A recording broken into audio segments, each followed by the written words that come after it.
School Figure TV. China humiliates Trump. The dragon shows the world it is a real superpower. Before we get into that, be sure to wipe your feet. That means hit the like button. You in the house of revolution. Like, share, subscribe, support the platform, y'all. Where it's all over the news. China not going forward. They humiliate Trump on his first day of his blockade. World War III alert. Let's get to the content. Salute.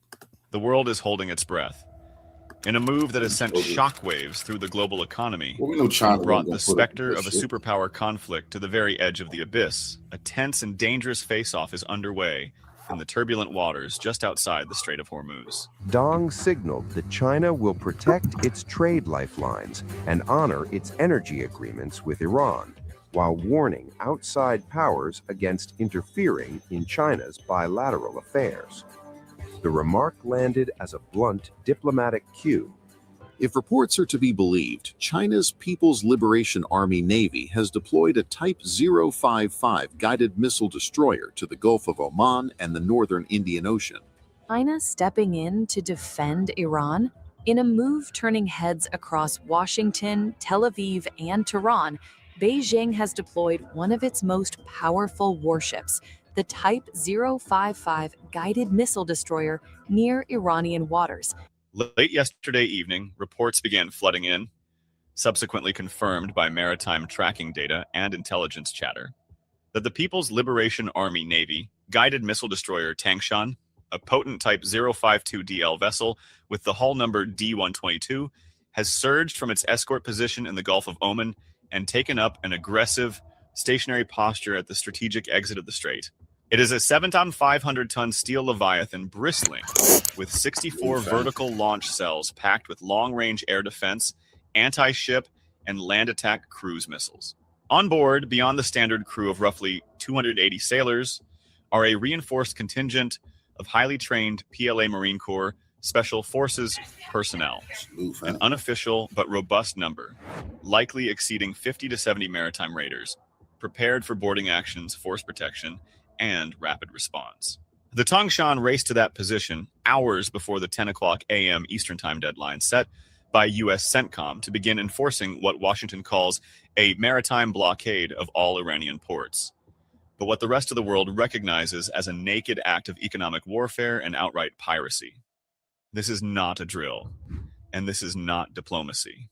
This is a flashing red warning that the empire's unipolar moment is over, and the unthinkable is now on the table. The presence of this warship and its unmistakable mission to shield the flow of Iranian crude to Chinese refineries is a direct and deliberate rebuke to the Trump administration's latest unhinged scheme. Beijing has made it abundantly clear that it will not stand idly by while American warships attempt to interdict, board, or seize Chinese-flagged or Chinese-owned tankers legally transiting international waters.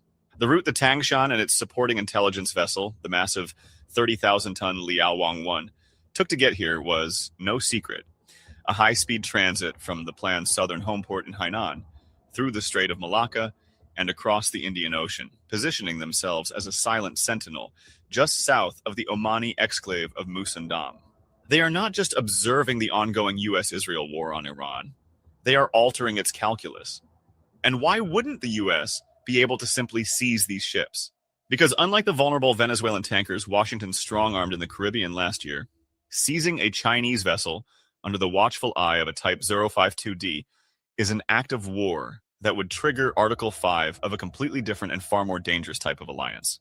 That's why, in a desperate and frankly pathetic attempt to save face and project a veneer of authority it no longer possesses, CENTCOM was forced to immediately issue a new directive and search warrant scheme, now stopping every vessel transiting the area for inspection on the absurd pretext of enforcing sanctions, just to look like they are still in control of the situation, while China runs the actual blockade of their blockade. Now, before we get deeper into this powder keg that could ignite the entire global economy, China was never I need you going to to do let the something U.S. play for with them me. like that.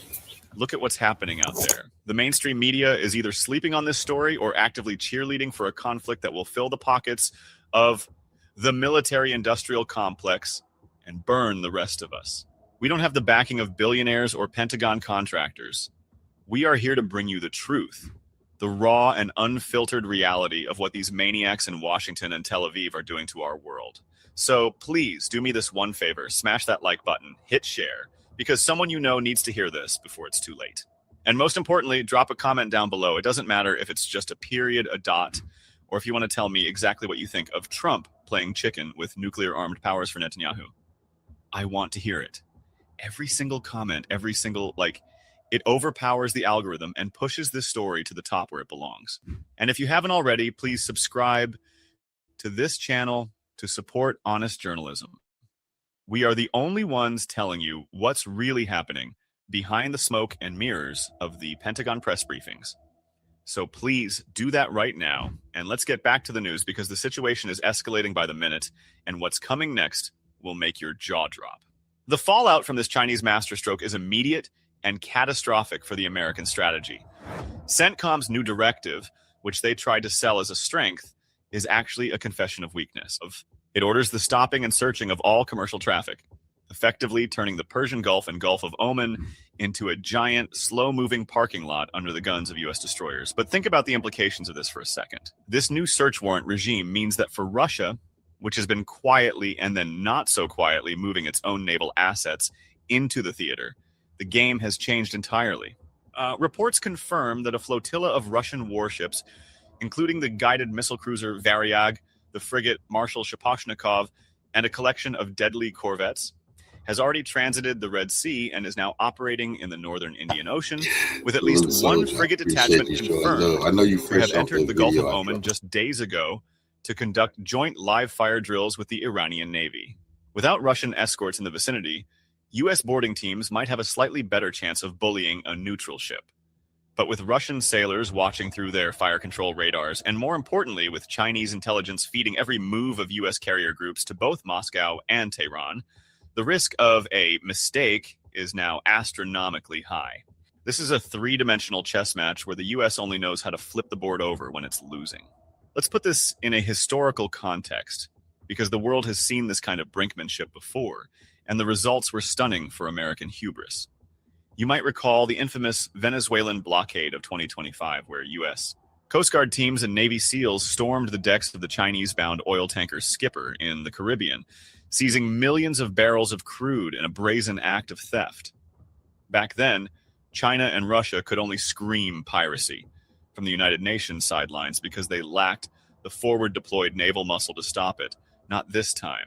The lesson from that humiliation has been applied directly to the Strait of Hormuz. If the U.S. thought it could replicate the Skipper operation off the coast of Iran, the arrival of the Tangshan is Beijing's way of saying, you will not. And as for the cards Iran is playing, they are not idle observers. This is what would happen to your body if you ate mood sleep gummies every day. Day 1, you take your first gummy at bedtime. The Iranian military and Navy have made it exceptionally clear through all state media channels that this U.S. declaration of economic war is, in the eyes of Tehran, a direct mirror image of the aggression that preceded the attempted coup and takeover in Venezuela. Tehran's parliament speaker, Mohammad Bakr Kalibaf, didn't mince words today, warning that if the U.S. wants to see a real blockade, Americans will soon be nostalgic for the days of $4 gasoline. With the support of the Chinese intelligence net and Russian naval guns, Iran can now shift its own forces into a more aggressive, asymmetrical posture, threatening to turn the entire Persian Gulf into a graveyard for U.S. Fifth Fleet assets, using everything from advanced sea mines to hypersonic missiles that CENTCOM currently has no answer for. And let's not mince words here because someone has to say it. This entire blockade brouhaha has absolutely nothing to do with the safety of the American people or even the price of gas at the pump for a working-class family in Ohio. This is about Israel. It is about Benjamin Netanyahu's decades-long psychotic obsession with economically strangulating Iran until the entire nation bows and breaks. Trump, the useful idiot-in-chief, is doing the bidding of the Israel lobby and a group of warmongering think tank ghouls who want to see the Middle East burn so that their vision of a greater Israel can rise from the ashes. They want to cut off Iran's oil lifeline, the 80% of crude that goes almost exclusively to China, thinking that if they can just starve the Iranian people, the government will collapse. But they've miscalculated grotesquely. China's Foreign Ministry spokesman Guo Jiakun has already issued a stern statement demanding unimpeded access for all trade, and Beijing's actions speak louder than any words. By indicting that it will not bow to U.S. piracy, Beijing has effectively placed a giant, invisible shield around the entire region's energy trade. The oil and gas must flow, and if Washington wants to stop it, they will have to sink a Chinese destroyer to do it. That's not a policy decision. That's a suicide note. As we speak, reports are flooding in that the Russian Federation is preparing to send an even larger contingent of warships from its Mediterranean squadron to reinforce the Gulf of Oman. The warships, which are currently operating off the coast of Syria, has reportedly been ordered to prepare for a possible redeployment, a move that would bring its Su-33 and MiG-29K fighter wings within striking distance of the U.S. Navy's precious carrier strike groups. If you want to visualize what this theater is about to look like and how it will permanently alter the course of naval warfare, imagine this. The Strait of Hormuz is just 21 miles wide at its narrowest point. On the northern coast, Iranian missile batteries, drones, and fast attack boats. On the southern approaches, U.S. destroyers trying to corral tankers. And now, wedged right in the middle of this volatile mix, a modern Chinese destroyer acting as a combat escort, with Russian frigates prowling the deep water approaches and a massive Chinese spy ship recording every radar emission and every single communication from every single player on the field. This is no longer a simple cat and mouse game of sanctions enforcement. It is the first great naval standoff of the multipolar world order. It's the moment the U.S. Navy realized it cannot simply impose its will on the global commons anymore. The impact on the price of oil? It's already a nightmare. Brent crude futures have skyrocketed well above $120 a barrel today, and natural gas prices are up nearly 20%. If the Tangshan so much as hails a U.S. destroyer on the radio with a warning to stand off, we could see oil hit $200 before the weekend. The global economy is literally being held hostage by the whims of a reality TV host and his Israeli puppeteer. The reckoning is here, and it is unfolding in real time. The American public was promised a quick, decisive war to open the strait and defeat Iran. Instead, what they've gotten is a geopolitical black hole where the forces of China and Russia are now standing shoulder to shoulder with Iran, daring the U.S. to make the first move. The CENTCOM blockade, which started at 10 o'clock a.m. Eastern Time this morning, April 13th, is already a logistical and strategic failure before the first warning shot has been fired. It is a farce designed to make Trump look tough in front of the cameras, but it is achieving the exact opposite. It is exposing the limits of American power in the 21st century. But sanity left Washington a long time ago. All we can do now is watch, report, and brace for the storm. This is the new reality. The blockade of the U.S. blockade is on, and the world may never be the same. Stay tuned for more updates as this dangerous situation continues to develop. At Living Spaces, we can offer the Lakeland coffee table for just $2.50 because we work directly with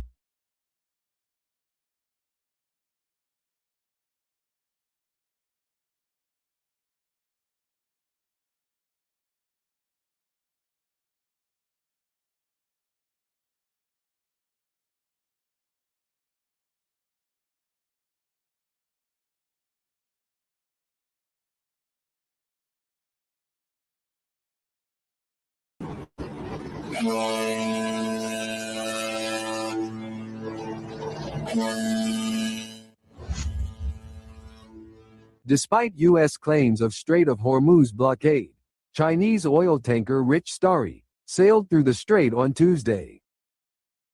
Chinese vessels continue to enter and exit Strait of Hormuz, warning the U.S. of the consequences of recklessness regarding Chinese interests in the strait. China said, "We have a trade and energy agreement with Iran, which we will honor and abide by. We expect others to realize that meddling in China's affairs will not yield results." Trump on Sunday threatened to block Strait of Hormuz, angered that U.S. ambitions on Iran failed without a deal during talks in Pakistan. In a statement, U.S. Central Command ordered a blockade of maritime traffic, entering or leaving Iranian ports and coastal areas, including those in Persian Gulf and Gulf of Oman, starting at 10 a.m. ET on Monday, April 13. The first test of Trump's blockade may already be underway.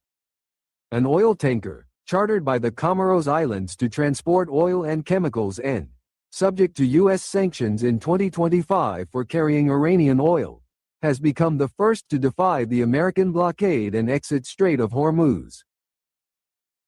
Tracking data shows that around 15 to 20 vessels have passed through Strait of Hormuz in the past 36 hours, using a new maritime corridor established by Iran and with IRGC permission after paying a toll.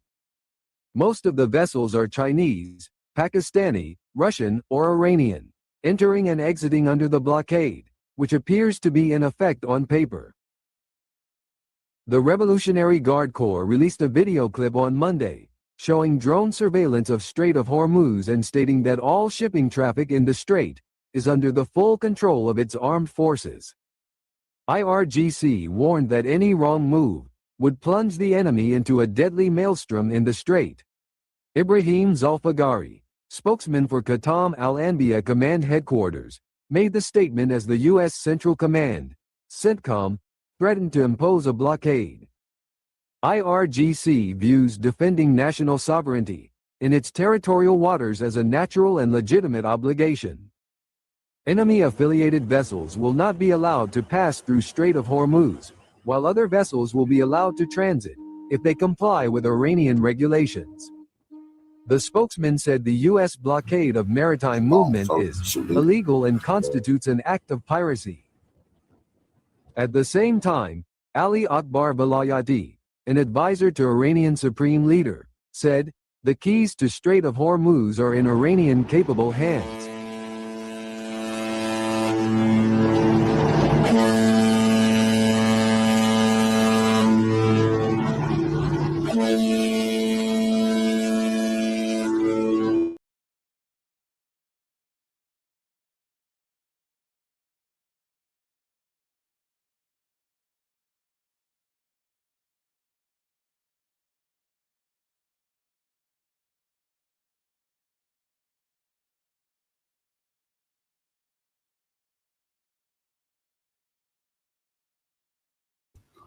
I want y'all to see how shocked the fake news is that superpower China not going for Trump bullshit. And on the first day of his blockade, China said, "What blockade, nigga? We going through there. We gonna do our good business. And if Trump play with us, bad news gonna beat him home." It started its naval blockade yesterday at 10 a.m. Eastern. We're around 17 hours in. And basically, a lot of the traffic, the little trickle we've seen since the start of the war has come to a screeching halt, apart from one incident. And this is really interesting because this is a Chinese-owned vessel. It's now said to have tested the U.S. naval blockade because it has passed through the Strait of Hormuz. Let's take you through this. This is a Rich Starry. This is a tanker said to be carrying methanol.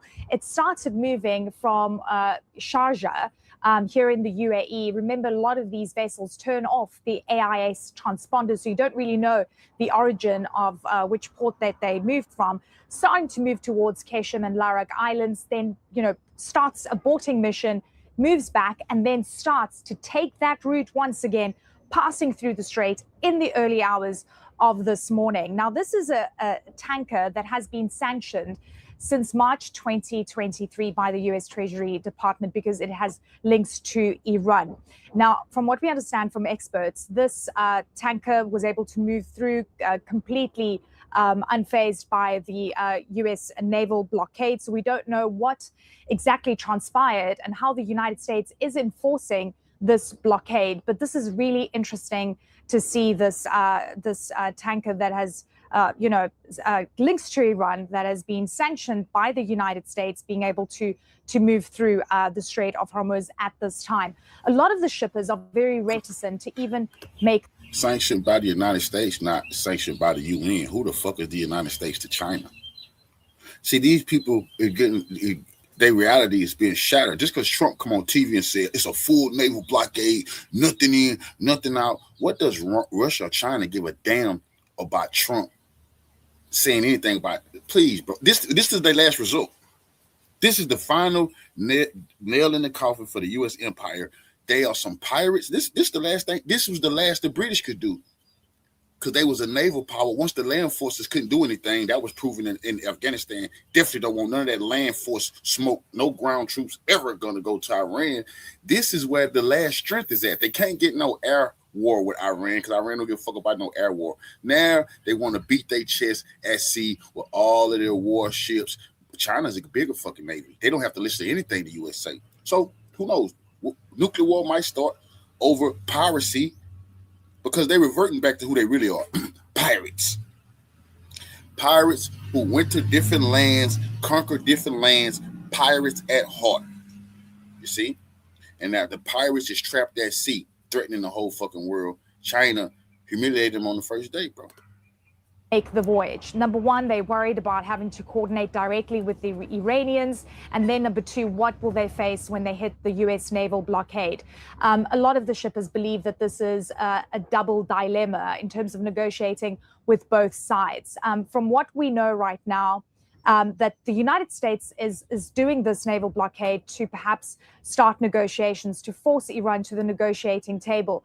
You'll remember that a lot of the revenues that Iran is getting right now at the start of this war had to do with the toll that they were charging the shippers, Rosemary, and then importantly, the Iranian oil that was being sold. And if you look at some of the tanker traffic since the start of the war, it has been dominated by Iranian-linked vessels, and also vessels that are friendly to Iran. So the United States and President Trump has been very clear about this, that any vessels, any shippers that have paid that toll fee could face indictment. And you have an interesting bar chart here showing just how much the traffic plummeted since the start of the war. And you've seen a trickle throughout the over 40 days that we've been facing this conflict. In total, 453 vessels have transited the strait since February 28th.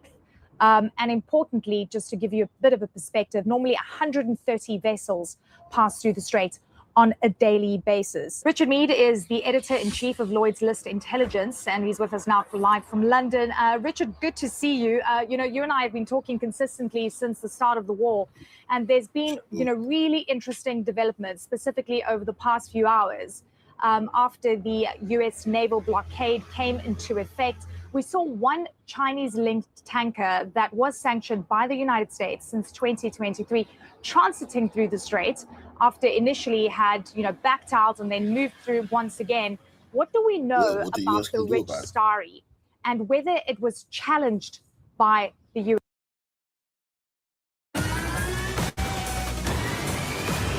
Electrified. Hungok tire. See, the U.S. threatened to go into the Strait of Hormuz yesterday, sent 2 destroyers. Now, usually the U.S. sent 2 naval destroyers.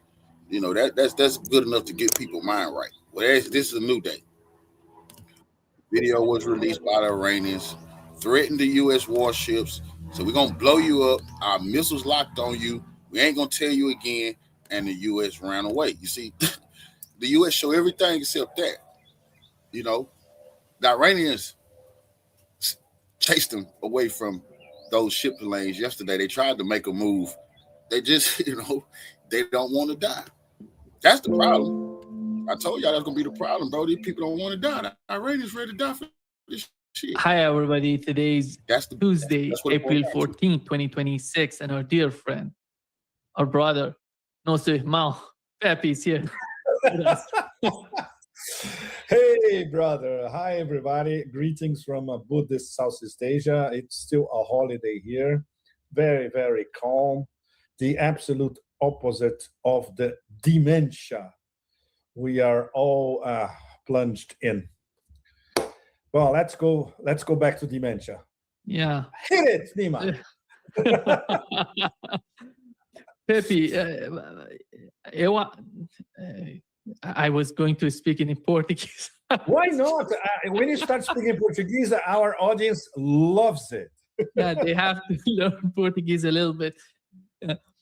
Let's start, Pepe, with the case of the negotiations. We had the negotiation. We had J.D. Vance suddenly leaving Islamabad, Pakistan. Then Donald Trump announcing blockade on Iranian ports. What does blockade mean in your opinion? He's blockading himself inside his 4-year-old psyche. That would be the best definition. Well, he thinks that this is a genius move. In his mind, Iran is blockading the world, which is not. Obviously, nobody explained to him how the 5-tier passage through the Strait of Hormuz works.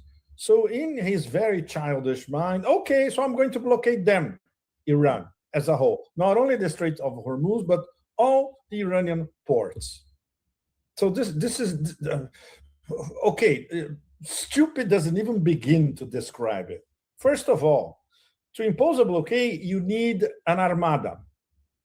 Where's the American armada? Nowhere to be seen.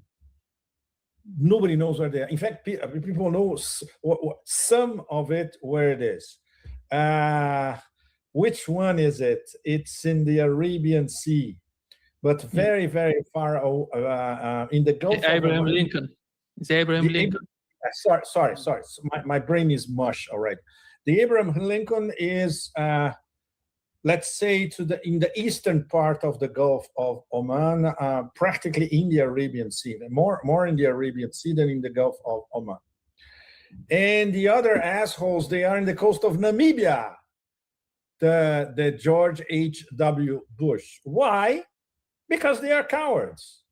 They cannot cross Suez and go through the Red Sea, because guess who's there just waiting? Our friends Ansar Allah, the Houthis. So they are circumnavigating Africa to escape from the Houthis. This in itself is absolutely it's outstanding, isn't it?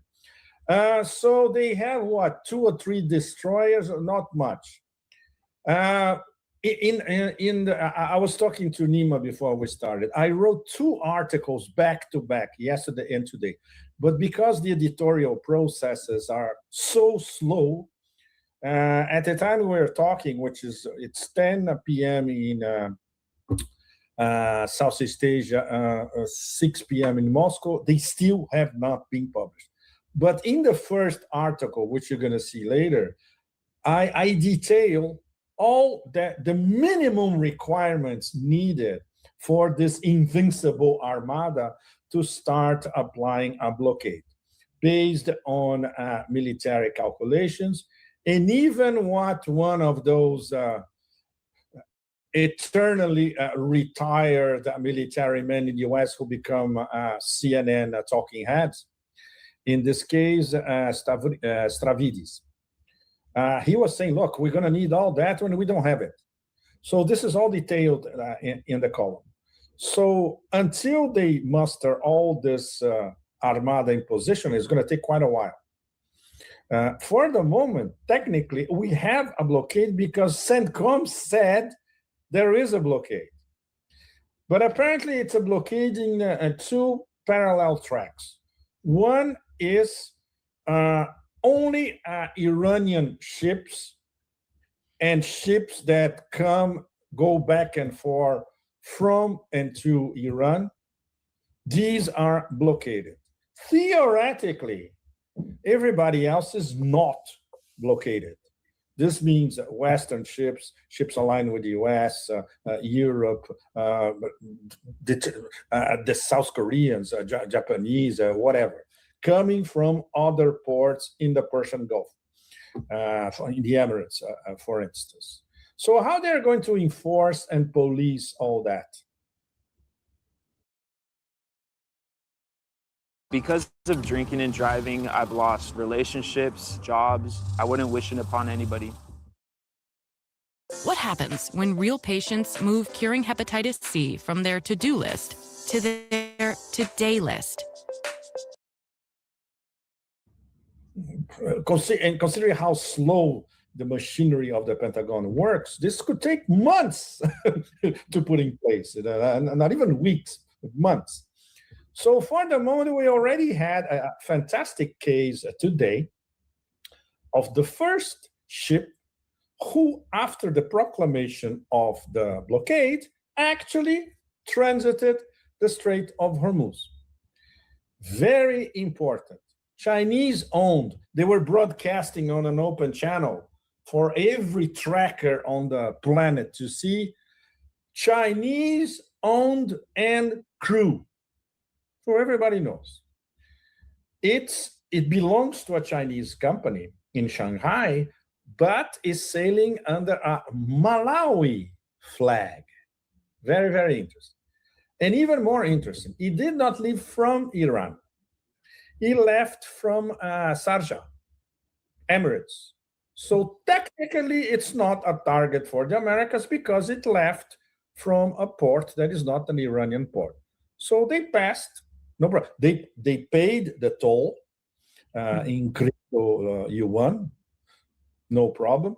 But this means that the blockade, technically the blockade exists, but it's not applying. They don't know how to enforce it.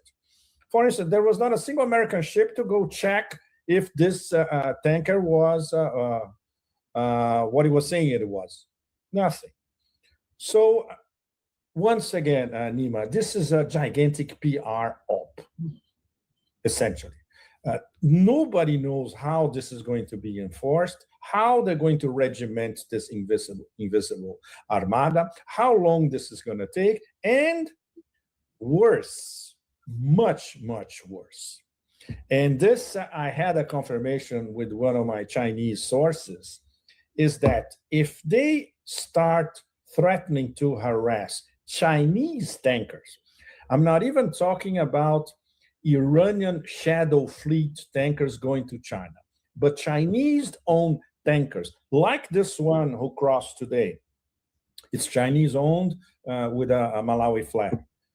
The PLA Navy is going to send a task force.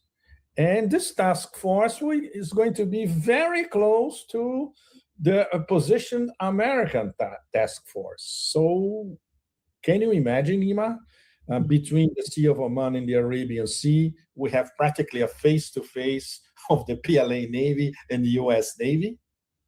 And this is a done deal. The Chinese are just waiting to see if CENTCOM has the balls to, first of all, interdict a Chinese tanker. Are they going to board this Chinese tanker? Are they going to redirect this Chinese tanker to Djibouti, for instance, an example? Or are they going to try to sink a Chinese tanker if the Chinese tanker refuses? So this is what the whole planet is waiting. If push comes to shove, this is where we're getting at. And all that to tell you, Nima, and our audience, that this is not a blockade of Iran. This is a blockade of China, essentially, disguised as a blockade of Iranian ports. This is the American Holy Grail, which goes in parallel with something very worrying that is happening concerning Indonesia. The Indonesians are trying to hedge their foreign policy. So they have Prabowo going to Moscow, where he met with Putin yesterday. And I'll say we need more collaboration on the oil field, etc., blah, blah, blah. But they have their Minister of Defense signing a sort of partnership with the Secretary of Forever Wars in Washington. We still don't know the details about all that. What is being spun in DC is that sooner or later, the Americans are going to start sending troops for training in Indonesia. Can you imagine the Chinese, the Russians, and other BRICS members when they look at this? Obviously, they're going to pick up the phone call Prabowo and say, okay, what are you playing at? We facilitated your membership in BRICS as a full BRICS member. And you're coming with this gimmick now? We still don't know how this is going to evolve. But it's very, very worrying for one single larger-than-life reason. Guess which nations border the Strait of Malacca? Malaysia and Indonesia, not Singapore. is down there. The strait itself is between. I crossed the strait even navigating many years ago. On one side is Malaysia, on the other side is Indonesia. This is the Strait of Malacca. And obviously, everybody who follows Mackinder, Spikeman, Mayhem, you name it, the whole blah, blah, blah about Eurasia, Heartland, Rimland, and all that knows that China started to diversify its sources of energy to escape from Malacca. I've been writing about this for over 20 years.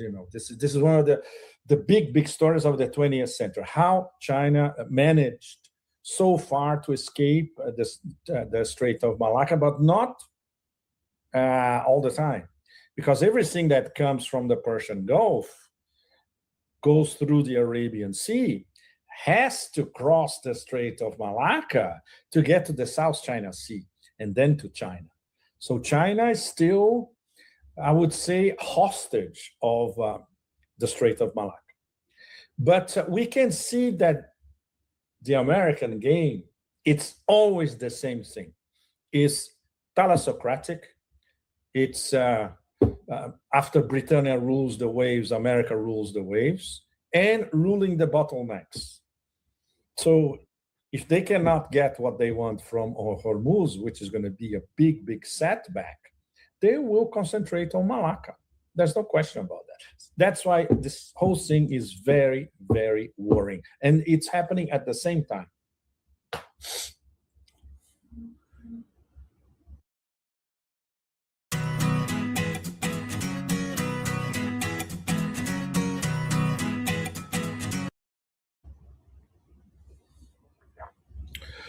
I think the practical difficulties that the United States has right now, as you've mentioned, Abraham Lincoln aircraft carrier is far away from the Iranian coast. Then yes. How is that going to be able? How they're going to be able to, to blockade the Strait of Hormuz or the waterway toward? Because it's good question, Nima. Because they don't have the balls to go to the Persian Gulf or to the Strait of Hormuz. They're going to block the exit. And the exit is very, very far away. It's in the Gulf of Oman. It's exactly in this area where the Gulf of Oman, it's the same sea. It's ridiculous. But it's the same. I was driving there last year when we were shooting our documentary. It's beautiful. The Makran coast in southeast Iran, in Sistan Baluchistan province, all the way to the Iran-Pakistan border. So from the port of Chabahar in Sistan Baluchistan in Iran and the port of Gwadar in the Arabian Sea in Baluchistan in Pakistan, it's less than 100 kilometers. And in between, somewhere, we have this artificial division between Gulf of Oman and Arabian Sea. It's the same thing, essentially. But there is an artificial border in the middle. Basically, the Americans are to the east side of this border. They will not dare to get closer to the inside the Gulf of Oman because they will be very close to Chabahar. And there is a military base in Chabahar. By the way, they bombed, if I'm not mistaken, they bombed this military base in Chabahar already, the Americans. So they're going to be very far away. So there's going to be, let's say, the American blockade, the line of the American blockade, that's where it's going to be. In between Gulf of Oman and the Arabian Sea. Once again, very far away from the Strait of Hormuz. Yeah. It's so wide as well, but then yes. we know they have to use some sort of speedboats to do that. Without speedboats, they're not going to be able to do it. It's impossible. No. And helicopters, Nima. To board a plane, you need a mix of speedboats and helicopters, a lot of them. Or maybe drones. And drones as well. But the Iranian defenses, they know all that. And they are pre-positioned all along the coast, along Sistan Baluchistan as well, all the way to the border. So, wow, the possibilities of serious clashes are gigantic, of course, and it's going to be really hardcore.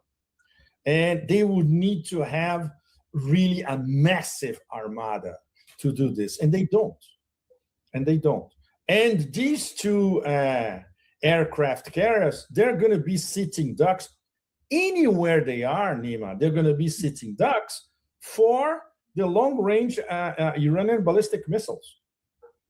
It doesn't matter that they are 800 kilometers from the Strait of Hormuz. Doesn't matter. For the Iranian missiles who are positioned in the southern coast near the Persian Gulf, not a problem. They have a range of 1,500. No problem. So the only plausible explanation for the moment is that, once again, this is a PR coup. This is, let's say, another instrument to see if Iran cracks. Obviously, Iran is not going to crack. Interfering, of course, with the possibility of the negotiations continuing. For instance, the Pakistanis are spinning like crazy that there's going to be another meeting on Thursday. Yeah. There's no confirmation anywhere in Tehran, in Washington, or elsewhere that there's going to be another meeting on Thursday. For the moment, people are still digesting what happened on Saturday. And now we have a pretty good idea of what happened via our friends like Professor Marandi, via Iranian members of parliament who were inside the room. And when you read what they, it's mind-boggling. But something that we already suspected, the nuggets of information, that the Americans had absolutely no clue about the technical dossiers. Nothing. They didn't know shit. We already knew that. Second, apparently, according to Arakshi himself, in the beginning, the conversation with Vance was relatively civilized. But after the direct interference from the genocidal in Tel Aviv, the whole thing went downhill. I think this is confirmed by every source from the Iranian side and from some Pakistani sources as well. So people are still digesting all that. So say, okay, so why did they go? Why did they go to Islamabad in the first place? Well, to buy time, obviously. Second, to in a sense throw Vance into the fire. Trump is a very, very nasty character, and he knew that that's why he didn't send Marco Rubio in the first place.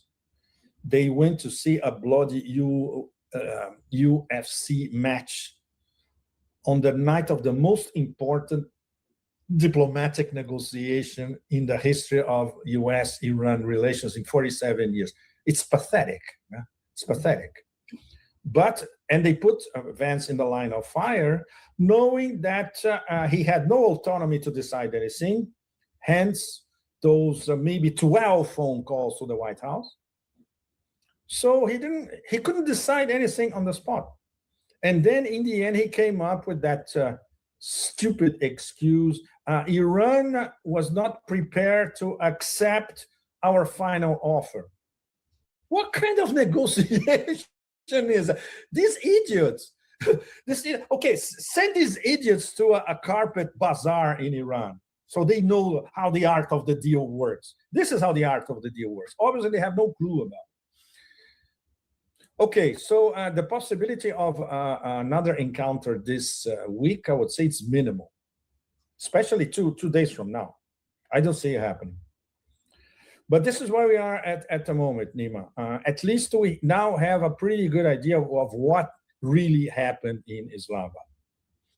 And I would say merit to the Pakistanis because they tried everything. Irrespective of our judgment about the current I would say military junta with the civilian disguise, the current regime in Islamabad, but they did try they worked their asses off. And once again, I talked about this somewhere else, but I think it's for our audience is important. There is an outstanding photo I think it was shot by a Pakistani photographer. You see the back of Vance, not his face, but you see the face of the Pakistani foreign minister, Dar, and he's absolutely dejected. He's like, he wants to kill himself. But on the right side of the photo, talking to Vance, we see Field Marshal Asim Munir. And you can read his face. He is pissed to death. He's pissed to death.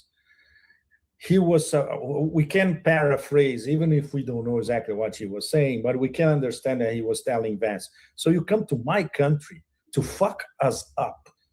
After all the work that we had to put this thing together, you know, think seriously of what you're doing. And Vance and Munir is, come on, Munir is not intimidated by anybody. A shark comes in front of Munir, the shark runs away. So I can imagine Vance, who has no international experience, especially at this level, he was probably terrified, right? So I think this photo tells a lot of what happened in the background. I think he saw the quality of the Iranian negotiator. Basically, Yeah. he's not even comparable with Ghalibaf. Many people don't know Ghalibaf. He's a gigantic, you know. Okay, Nima, tell us what you know about Ghalibaf in 1 minute. Okay. He has a lot of experience, Pepe. He revolutionized the police, the whole police system of Iran. You know, when he was long before 20 years ago, more than 20 years ago, he was in multiple, he was the mayor of Tehran. He was, you know, right now he's the head of the parliament, but he's a gigantic when it comes to the negotiations, his capabilities, his ability to negotiate, to talk. He's just unbelievable. He's not even comparable with J.D. Vance. I would say none of these people who were in Islamabad negotiating, they have no, you know, clue about who are these people. I think J.D. Vance, when you hear J.D. Vance talking about, you know, before leaving Islamabad, he just perceived that who are these people? Because they know what they're talking about. They have the full authority about what they're doing. They know what they're doing, and they have the whole framework from the Iranian leadership. They don't need to call anybody in Iran. But Ghalibaf, Pepe, I would say Ghalibaf is one of the most, you know, he's so educated. He's so civilized. He's so, you know, he respects everybody in the room, everybody. But he's so strategic in the way that he talks, so strategic. I saw him for many years, how he was, and he's a gigantic person. I think the Trump administration would perceive as time goes by. I think within having the first round of negotiations, J.D. Vance has some sort of understanding of who Ghalibaf is. The guy is not there to intimidate anybody, but he just talks the way, you know, he's so charming when he talks, but he knows what he's talking about. He knows what he's seeking for. Yeah, he knows everything. The guy is not, you know, I would say one of the best negotiators that Iran could bring to the table. And he's the head of negotiations right now on the part of Iranian delegation. Absolutely. Nima, there's something that considering what you have learned and talked to your connections, your sources, there is a lot of spinning about the fact that Iran might have offered 5 years without enrichment. And the Americans from the beginning wanted 20 years. The IRGC denied it completely. And obviously we did not hear in detail from Ghalibaf or from Arakshi if they actually made this offer. I'm not really a cupcake, but I am super baked, thanks to Mood Can. Mood is third-party tested, so you know it's safe. No confirmation. Nothing from the Iranian side. We've heard nothing of that sort about 5, 6, 2 years, nothing of that sort. And on the other hand, I think it's so, you know, it's so bizarre to put out that they have accepted 5 years of, some sort of suspension of the nuclear program of Iran. That's impossible, Pepe. It's impossible. Looking at the reality of what's going on right now in Iran, it's impossible. They're not going to do that. And the other part is the whole negotiations on the uranium, nuclear program. It's a very technical issue. It's a lot to be done with the technical teams rather than the political figures. I think that's totally, they can do something technically, just they can confirm, they can negotiate together. But coming out with this sort of idea that Iran has accepted 5 years, I think it's still a lie. Right. They're just putting that they want to make some sort of atmosphere to favor them in the negotiations. It's all about propaganda. As you mentioned, it's PR, nothing more than that. And because nobody, you mentioned the member of parliament who put it, he is a, I would say, 100% reliable source. He said that what was all about. He said it was all about the Strait of Hormuz. The United States was asking 20 years. They said no. This is the main, reasons that he mentioned. Basically, the Strait of Hormuz and the Iranian nuclear program. Yes. There's another thing. Let me see. Now it's escaped me completely. Let's see if I still remember. No, I can't remember. I'm sorry. Yeah, but okay, Pepe. But looking at what is happening right now, and we had UAE going to China, and they get slapped I would say they got a kick in the mouth.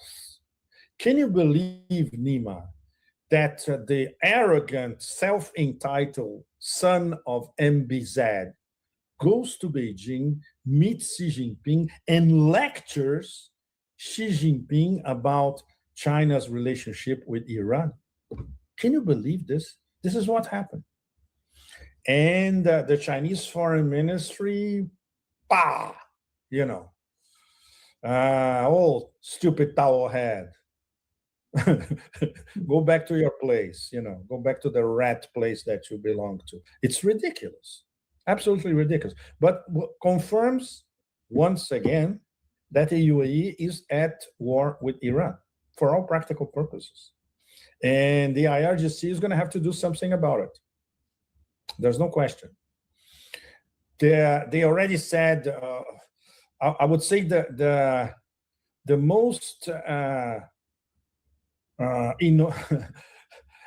lenient observation that they made in public is that we refuse to pay the toll booths in the Strait of Hormuz. So what are they going to do? Send an Emirati armada? It's ridiculous. So, but for all practical purposes, this is very, very serious, and it's indirect. And don't forget, they are a full member of BRICS, as Iran. So we have two BRICS members at war with each other. And obviously, because BRICS is in a coma nowadays, I assume today and tomorrow in Moscow. It's in Moscow, in Beijing. Now my brain is totally mush. The meeting between Lavrov and Wang Yi in Moscow. Sorry, between today and tomorrow. This is part of that. They're gonna have to talk about this because they are the top two BRICS members, and now they have two members at war. And of course, the fact that the UAE is a Zionist station in the Persian Gulf.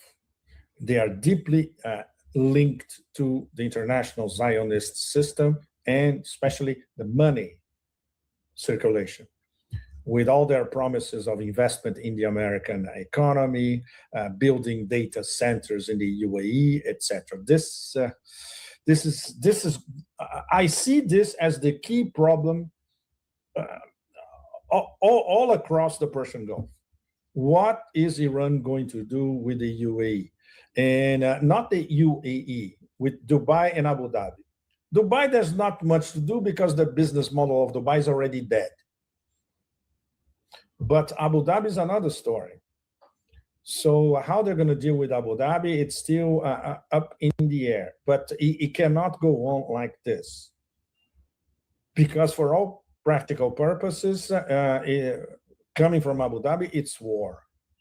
And when you compare to Saudi Arabia, which used to be pro-war against Iran, and now they are practically begging the Trump administration, this in the past 24 hours, to stop the blockade of the non-blockade, because they know what could happen geoeconomically. Obviously, the Trump administration never considers these details. They're too sophisticated. It's too sophisticated for them. They don't even understand the ramifications, but the Saudis do. So, well, the whole GCC thing is collapsing fast in front of our eyes. Now, not only is already split, but it's disintegrating internally on the side that it's, let's say, more warmongers against Iran. Qatar and Oman, they already know what they're going to do. They are neutral. They are trying to establish a relationship with Iran. They know where this thing is going. The new juridical regime in the Strait of Hormuz is going to be between Iran and Oman. They have already started talking about it. On the Iranian side, is more or less defined.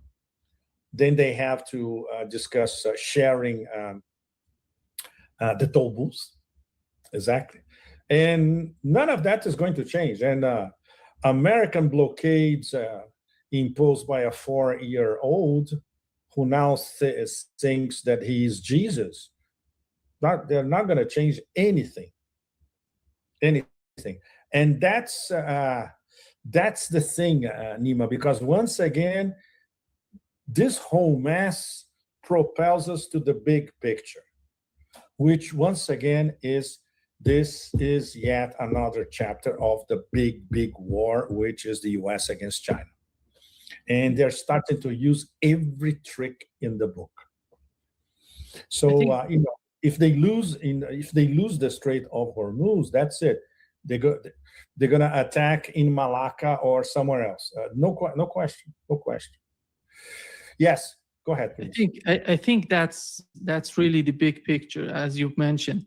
The big picture is they did that in Venezuela.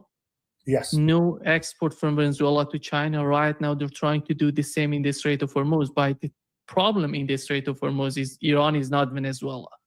Exactly. And China knows that the United States is getting closer. This is the problem that the United States is facing. I don't see, if we assume that Donald Trump has came with this idea of blockade to make some sort of balance in the propaganda machine in the West. See, they have the Strait of Hormuz, I have the blockade on them. Then we are in some sort of balanced positions in these negotiations. So I'm not having any sort of difficulties. I have the leverage right now to blockade, because all you need to know we know how it works in the West. Exactly. You have to feed the public, a domestic, audience. You have to feed them the proper way. That's why I think he came out with this idea of blockading Iran. Absolutely. It's a new narrative. Everybody is only talking about this. Nobody's talking about the strategic defeat, which is there. After all, they were begging for a ceasefire. And after the first chapter of, let's say, the first negotiation inside the ceasefire collapses because they collapsed it. He needed another narrative. Enter the blockade. So this could go on for another few days and vanish, or it could go, if it goes on more than a few days, then the whole planet will be asking, okay, are you going to implement your blockade? Show us. Are you going to stop Chinese tankers in the Gulf of Oman? Let's see that. And obviously, it's going to be total humiliation. We all know whatever happens is going to be total humiliation. So that's why they, in fact, need another round of negotiations, in fact.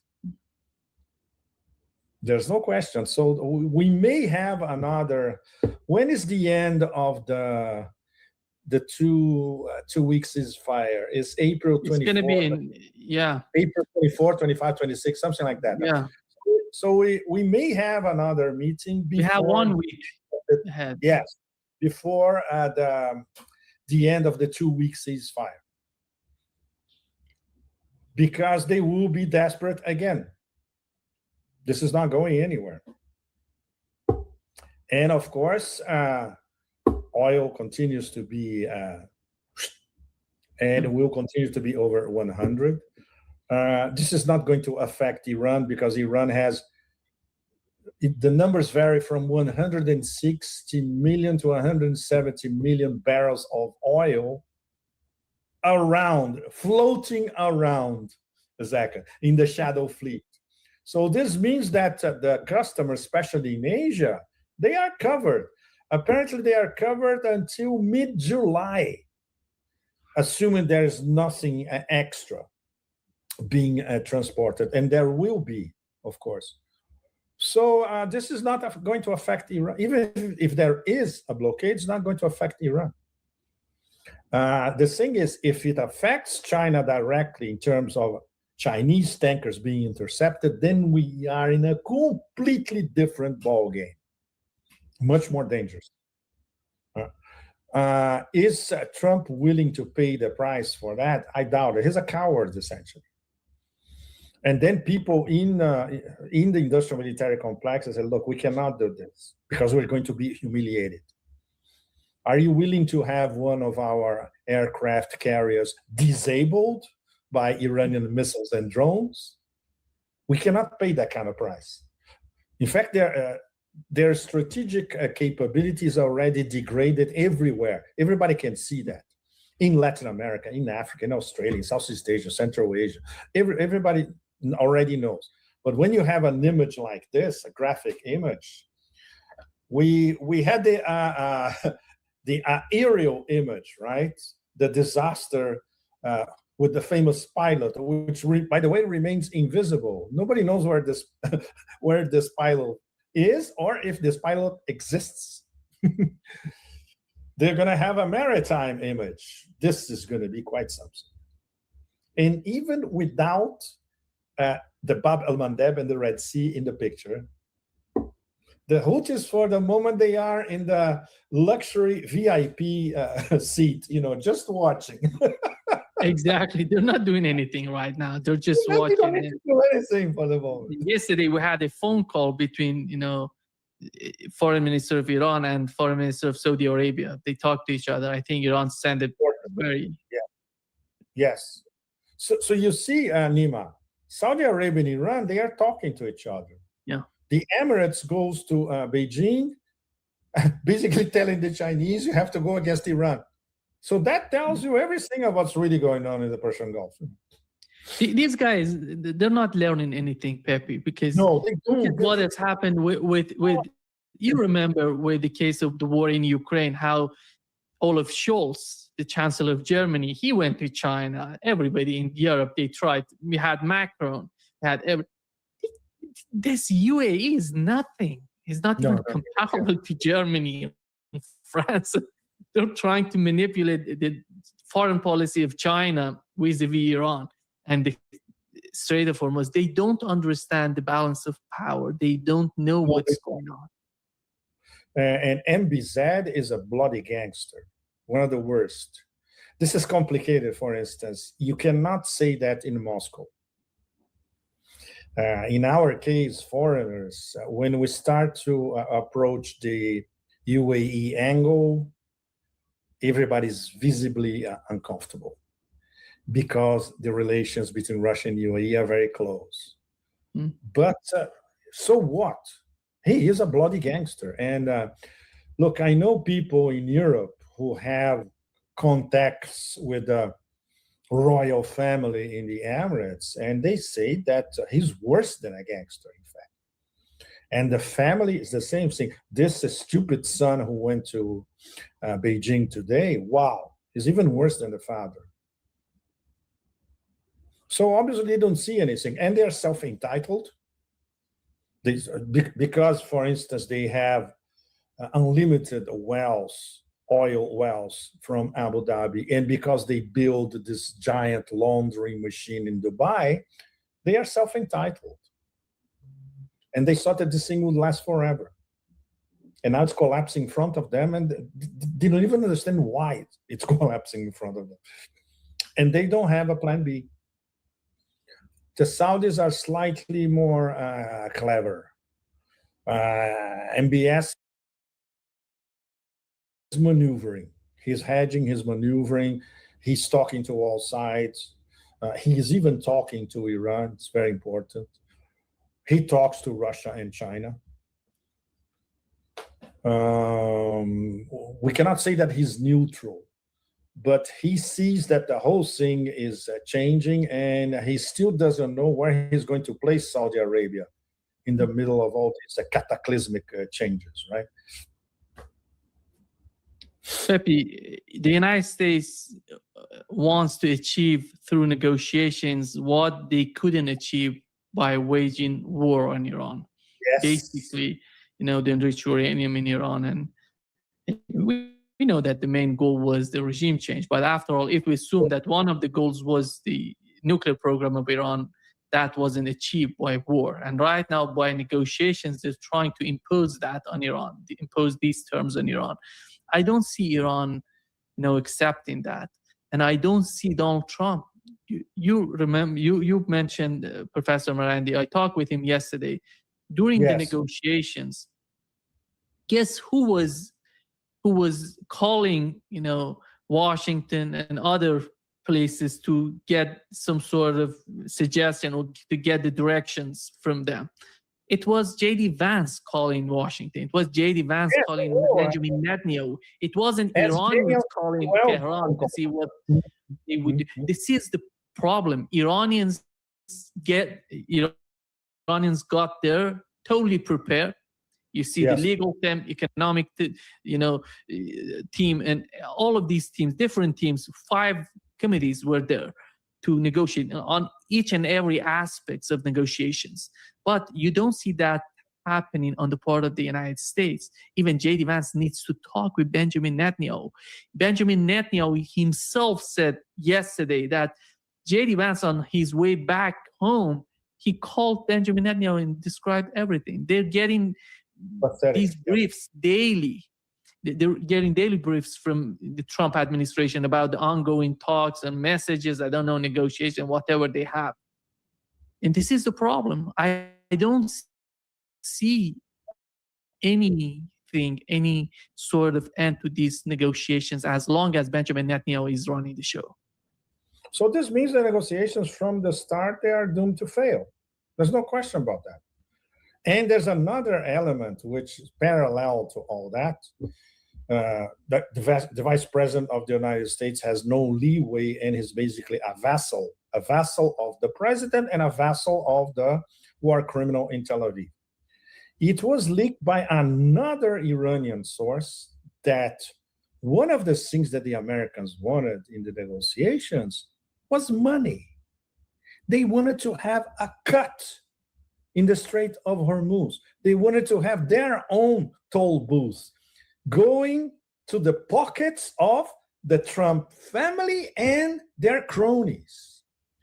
That's why we had Tweedledee and Tweedledum, Hackle and Jackal, Dumb and Dumber, Witkoff, Kushner over there.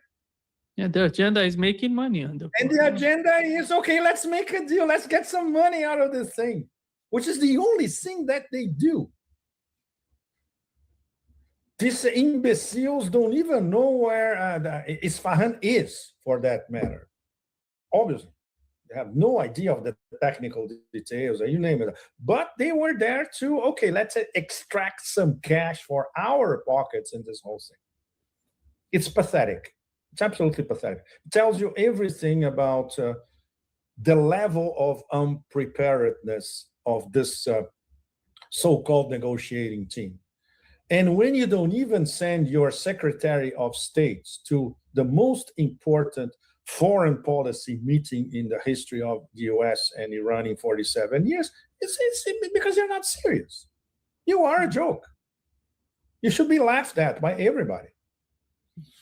And it's amazing when you compare that with the sobriety and the seriousness of the Iranian delegation.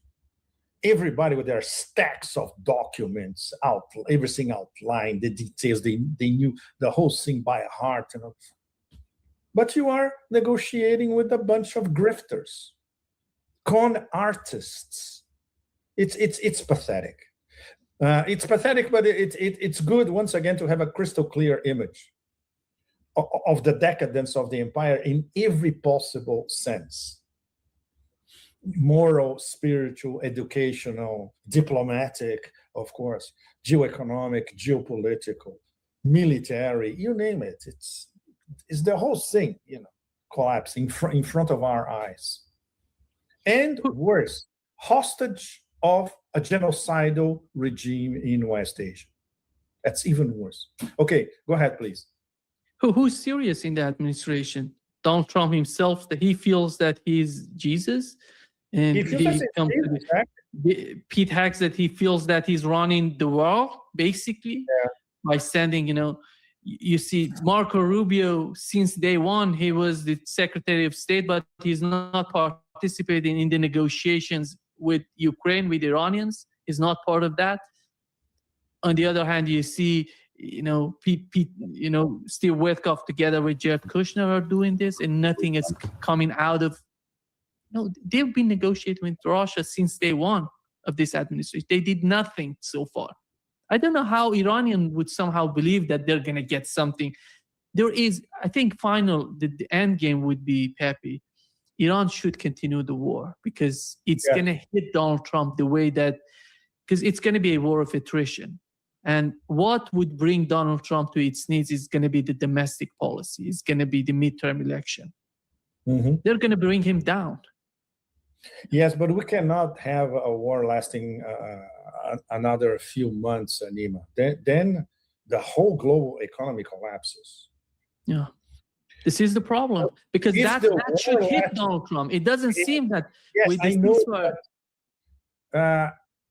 they are desperate. The Americans, Trump and his circle, they are desperate to find, first of all, his childish psychology. We have already signals coming from him that he's bored. He wants a quick end to the story. He's pissed because he was led by Israel, you name it. So he needs a way out to concentrate on the American economy and on the midterms, which for all practical purposes, it's already lost. So he cannot have a war lasting another 2-3 months, out of the question. Their deadline, out of the blue, their deadline is end of April. And don't forget, the trip to China, if it goes on like this, the trip to China will be postponed again by the Chinese, in fact. The Chinese are going to say, okay, what are you going to discuss? And now you want this blockade, and your blockade is against us? And you come here to Beijing to talk to us about that? No, we don't care. So their window to have some sort of agreement is today's 14th. Now it's 2 weeks from now, maximum.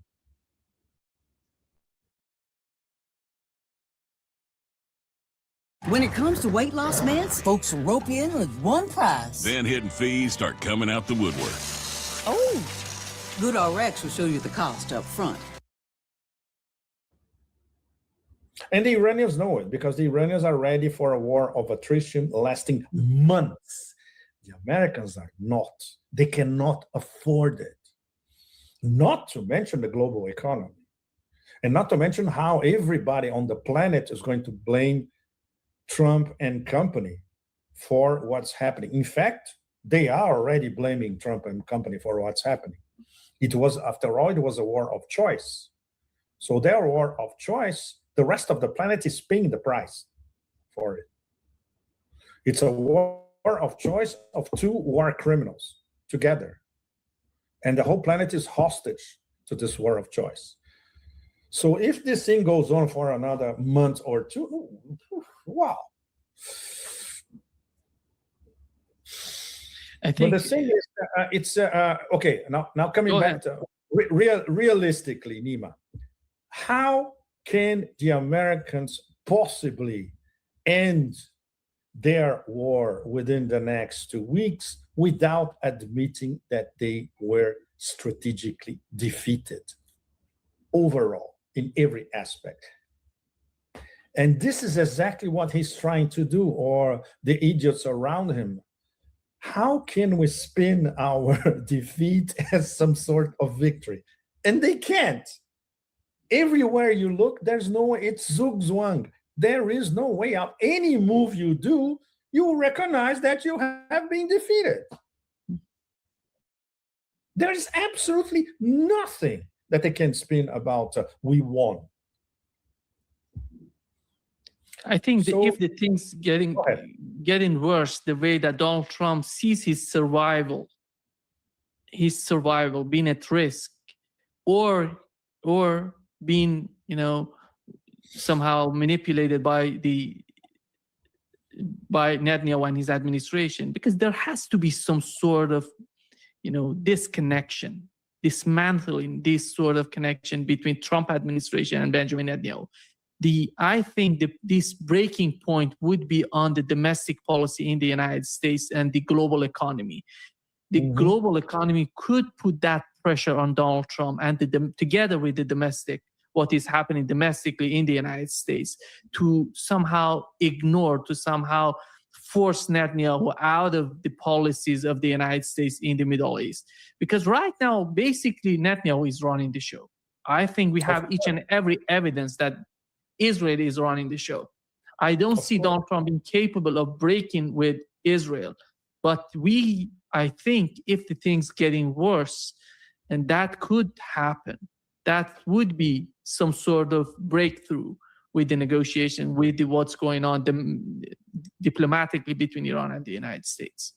He's not the baboon of Barbaria, as I've been calling him. He's not powerful enough to do that. The compromat is gigantic. We all know, we don't know the tone and the depth of the compromat, but it must be something absolutely devastating. So if he tries to get rid of his partner in crime, literally, the compromat is going to fall over his head. It's going to be quite something. And of course, he's completely manipulated. He's manipulated by Paula White, which is wow.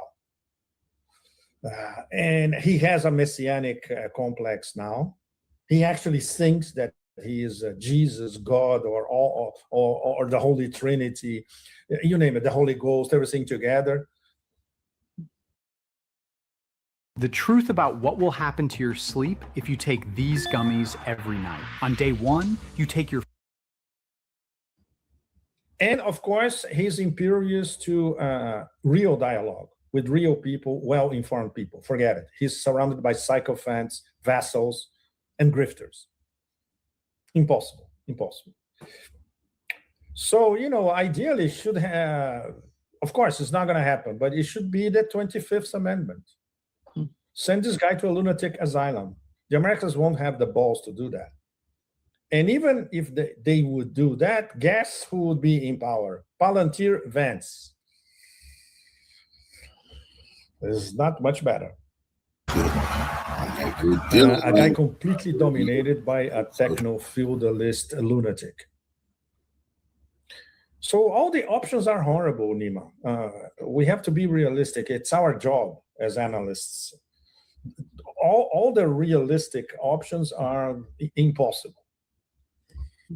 And you cannot ask for a Hail Mary pass. There won't be a Hail Mary pass in this case, like the movie where the alien is this lovely stone spider. There's not going to be a stone spider named Rocky coming here to save the plot. No, it's not going to happen. I think looking at the full picture of the United States today as an outcome, the consequences of the war in the Middle East is unbelievable for the United States as an empire. You look at Spain today, they went to China, they said no to the United States. They have their sovereignty. He wants to define the future together with China. I'm talking about Spain.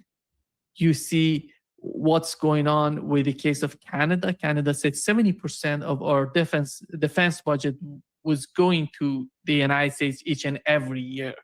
Right now, that's not going to be the case.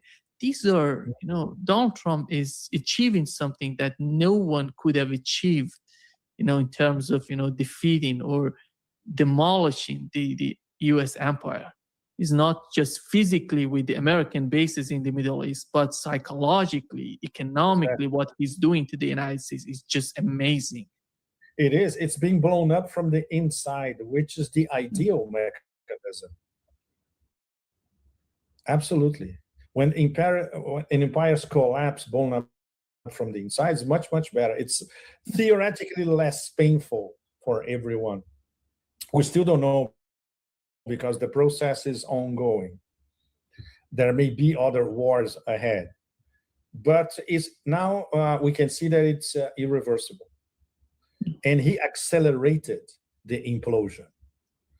This 1 year and 4 months. Now, in 1 year and 4 months, he accelerated drastically the implosion in every sense. And he's picking fights with literally everyone, even the Pope. Why do you need to pick a fight with an American Pope? It's beyond childish. So this interpretation of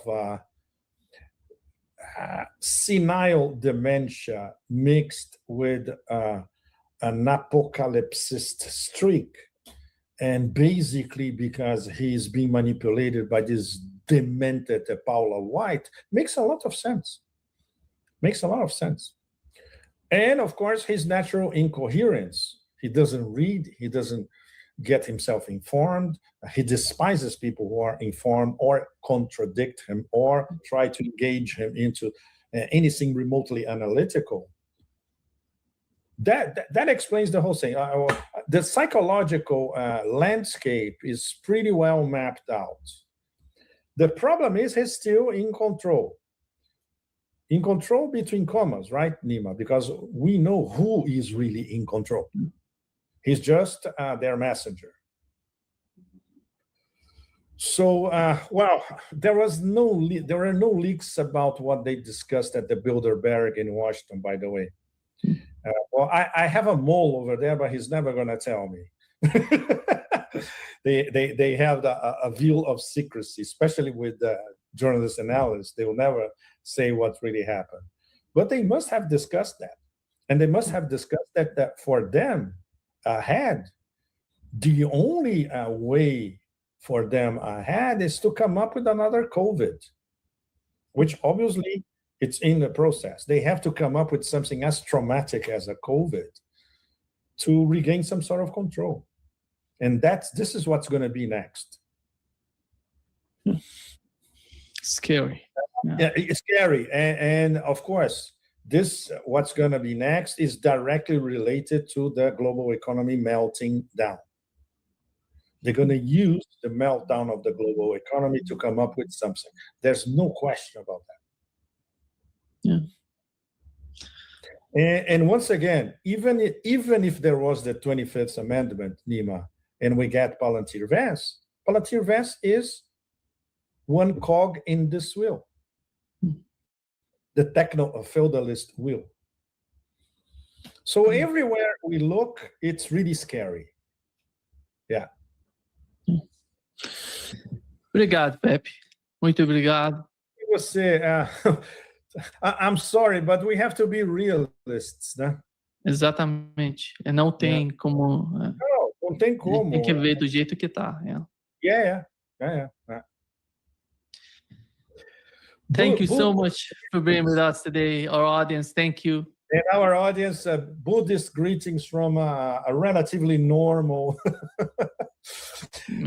latitude.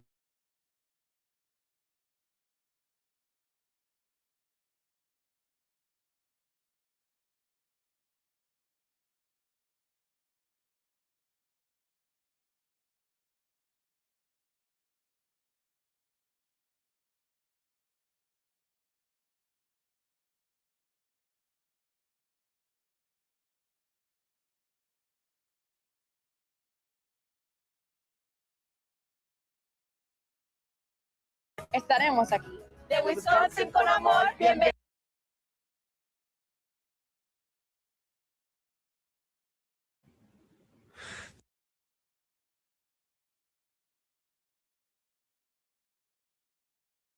The United States is now engaged in a blockade of the Strait of Hormuz as we try to pressure Iran to do what we want them to do. There is a negotiation, potentially another session set for Islamabad on Thursday. We'll see if that happens. We'll see how effective this blockade itself is. How hard would it be to actually work? And if someone tries to cross the line, which by some reports has already happened, how effective is this blockade? To try and answer all these questions and figure out where in the world this war is going, we have back with us today Colonel Douglas McGregor, defense and foreign policy analyst, former advisor to the Secretary of Defense, and highly decorated combat veteran. Doug, welcome back to the show. Hey, thanks, Dan. I appreciate it. Well, listen, let's just jump right into this issue with the blockade, because there are all kinds of pretty brash comments coming out about the White House. A lot of the I guess, well, almost said actors, maybe that would have been the right word, supporters of the Trump administration on mainstream media. And then we're going to see, how close to reality does that come? And let's just look at the first one here. Here is Jack Keane talking on, I think earlier today, on how this blockade is actually going to work. CENTCOM has established a radio communication that all ships trying to leave or arrive in the Gulf area will communicate with them. If their intent is to pick up Iranian oil or transport it out, they're not allowed to do that, and we'll tell them where to park. If they test it and they want to sail through the straits and they're not responding to the guidance that CENTCOM is telling them, then we will board that ship. And we'll probably do it with Marines from helicopters, or we can do it from a seaborne as well. Not going to be able to get that oil out of there. That is a fact. Yeah, that is a fact, Doug. There is no way, because we're going to tell them where to park. If they don't, we'll get mad. What do you say? Well, this is a tough talk, and we need to understand that this is a pretty difficult mission for the United States Navy. Imagine that you're sitting in the wardroom with the ship's captain. You're one of his officers, and they're trying to sort through the confusing picture. Which one do we go for? Which one do we ignore? What's going to happen to us? What can we or can we not do? Are we allowed to shoot at someone if they have not shot at us? This is not easy. This may look simplistic from a distance, but it's really not. I took some time to go back and look at other blockades, because historically, a blockade is treated effectively as an act of war. Now, in 1962, October 62, when we launched this quarantine that we called it a quarantine because we didn't want it to be an act of war. So we didn't call it a blockade. And we were not necessarily threatening all ships trying to go in or come out of Cuba. We were really focused on the Soviet side, obviously, what might come in. Not so much about what could go out, but certainly what could come in. And it was a touch and go proposition. People were killed. An aircraft was shot down. There were some accidents that were not widely reported. But the bottom line is we had about 180 ships committed to this project. We have relatively few right now in the Indian Ocean. I think there's something in the neighborhood of 15 to 25. And when you start breaking down the ship classes, it's very instructive, because you find out that we had 25 to 30 so-called combat surface combatants in the Navy, destroyers, cruisers, and so forth, enforcing the so-called quarantine line. Those lines were drawn on maps. Those maps were then broadcast to everybody. And in addition to those, you had aircraft carriers and submarines, support and logistical vessels. But here's something else we got to keep in mind. This happened in our home waters. In other words, we weren't in trouble if we needed a port quickly. We could get to ports, we could refuel, rearm, reprovision very, very quickly. And even though the destroyers enforced this so-called blockade, the carriers and the cruisers were what made the whole operation credible. The carriers, there were 8 carriers involved with this. I don't know what we have out there right now. The last time I looked, the George Bush was steaming around Cape Horn down in the south of Africa, trying to get up into the Indian Ocean. But we had 8 carriers. We had 6 to 10 cruisers. So these are much larger vessels. Some were dedicated to submarine chasing. Some were simply carrying aircraft and so forth.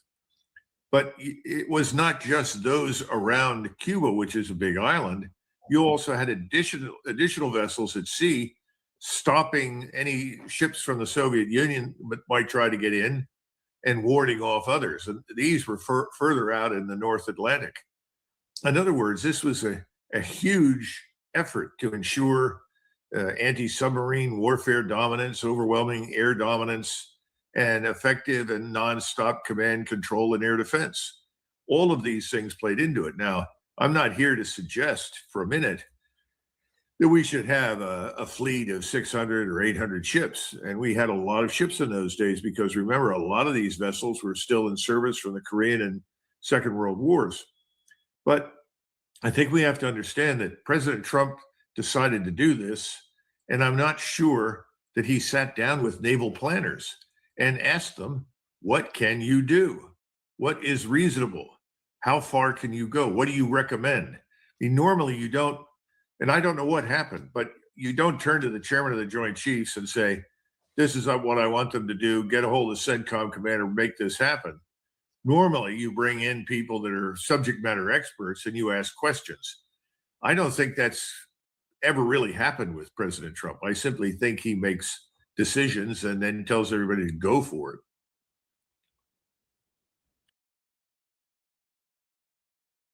Contact Roberts Air for all your heating and cooling needs.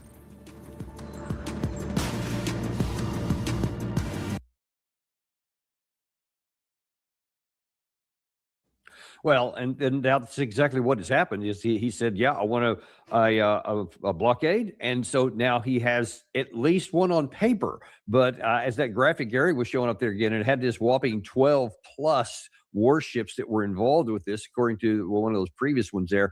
And as you said, there was 180 on the other one in 1962. So it seems to me that the troops to task ratio, as we used to call it back in the day, it doesn't seem to be like it's really going to get anything really done. And then the bigger question is, what happens if what Jack King was describing there, what if they say park here and they don't? As a matter of fact, it seems that we've already had one example of that. According to drop site news, one Chinese-owned vessel, the Rich Starry, has already transited the Gulf. In fact, it had turned back at one point, and then I guess they got information, I don't know, from Beijing, and they said, no, run it. They did. No one did anything about it. So what does that tell you about the efficacy? I don't know. I mean, obviously, we would be very foolish to provoke a war with China over Chinese access to the Persian Gulf. Now, there have always been people in Washington going back to the 1990s, people like Richard Pearl and Paul Wolfowitz, names that should be familiar to some people who lived through the first Gulf War and then the second one in 2003. They were always interested in grabbing China by the throat by controlling the oil resources in the Middle East. I still think for them it was in the final analysis about Israel and Israel's dominance. But having said that, we would be very, very foolish to precipitate a conflict. So I suspect someone in CENTCOM was given the word that let's not provoke the Chinese over this particular vessel. In the future, we'll work on a way to get past this.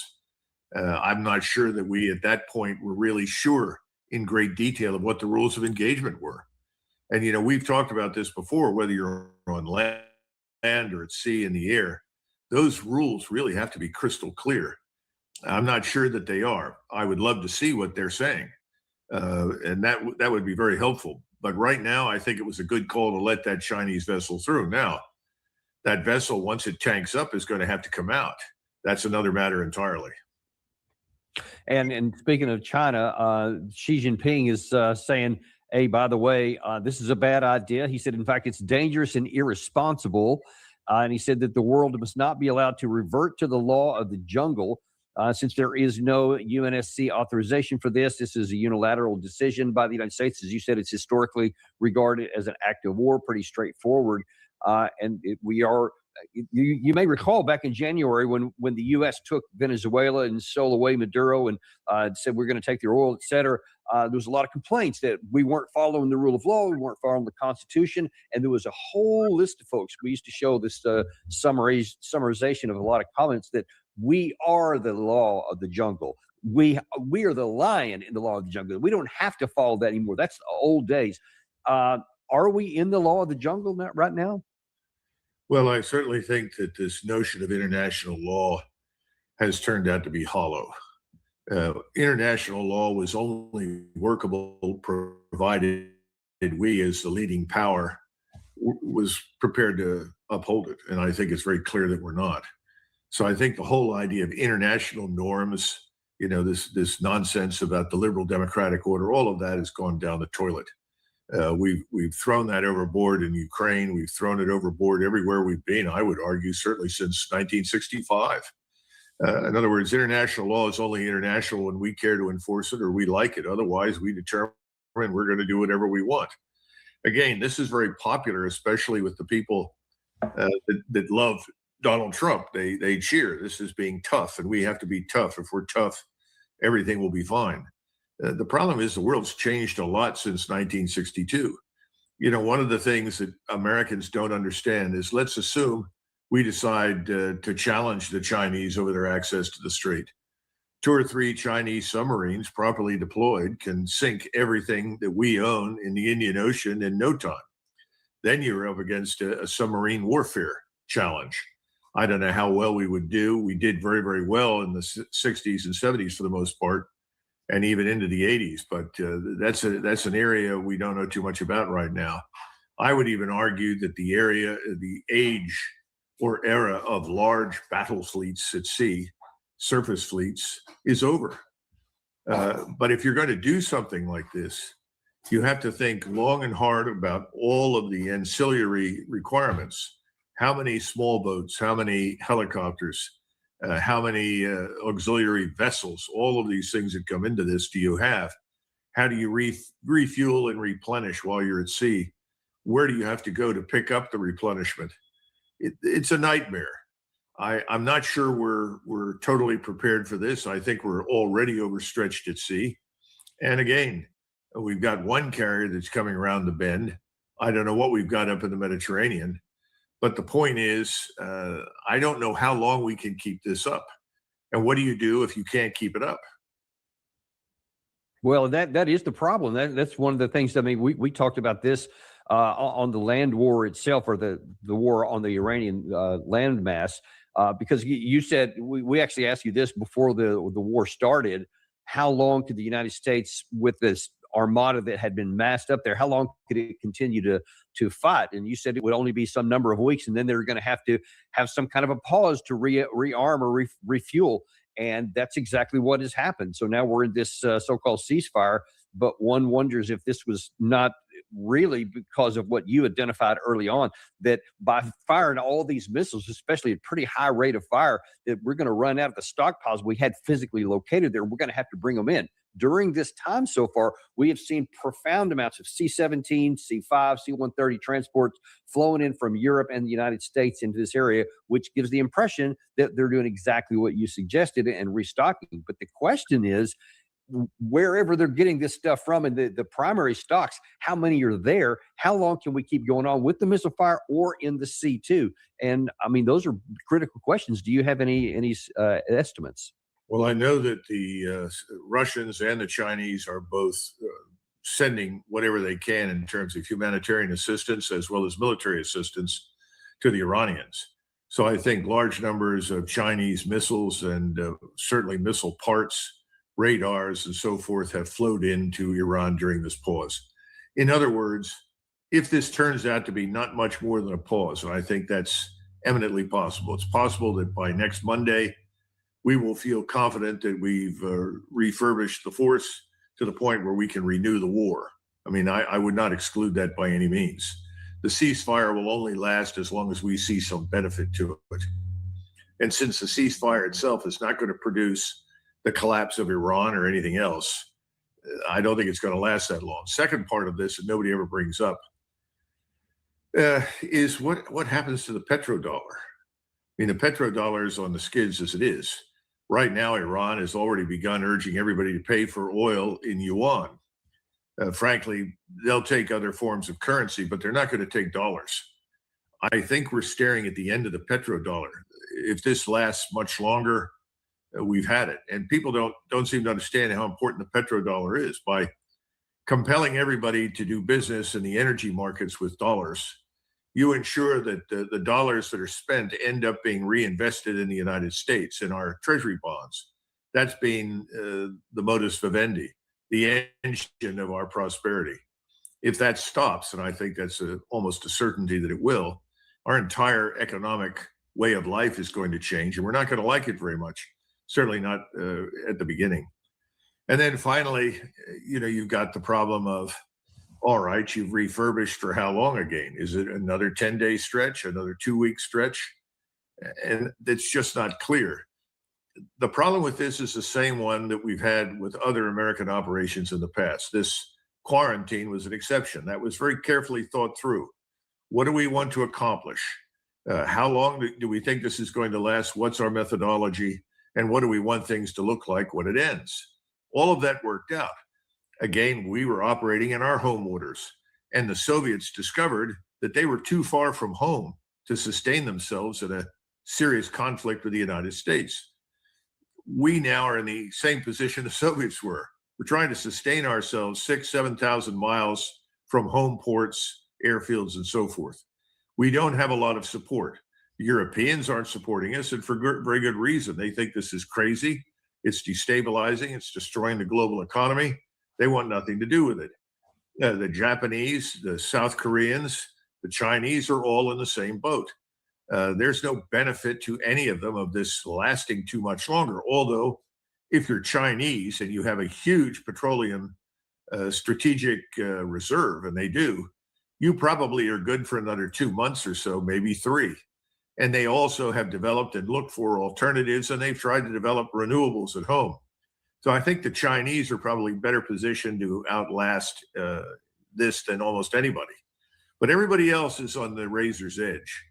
The longer this goes on, the more and more and more of our former friends, partners, allies, whatever you want to call them, will desert us. And we'll be standing there all alone, going broke in the process, because all of this has to be funded. And how much does it cost a day for us to maintain this fiasco?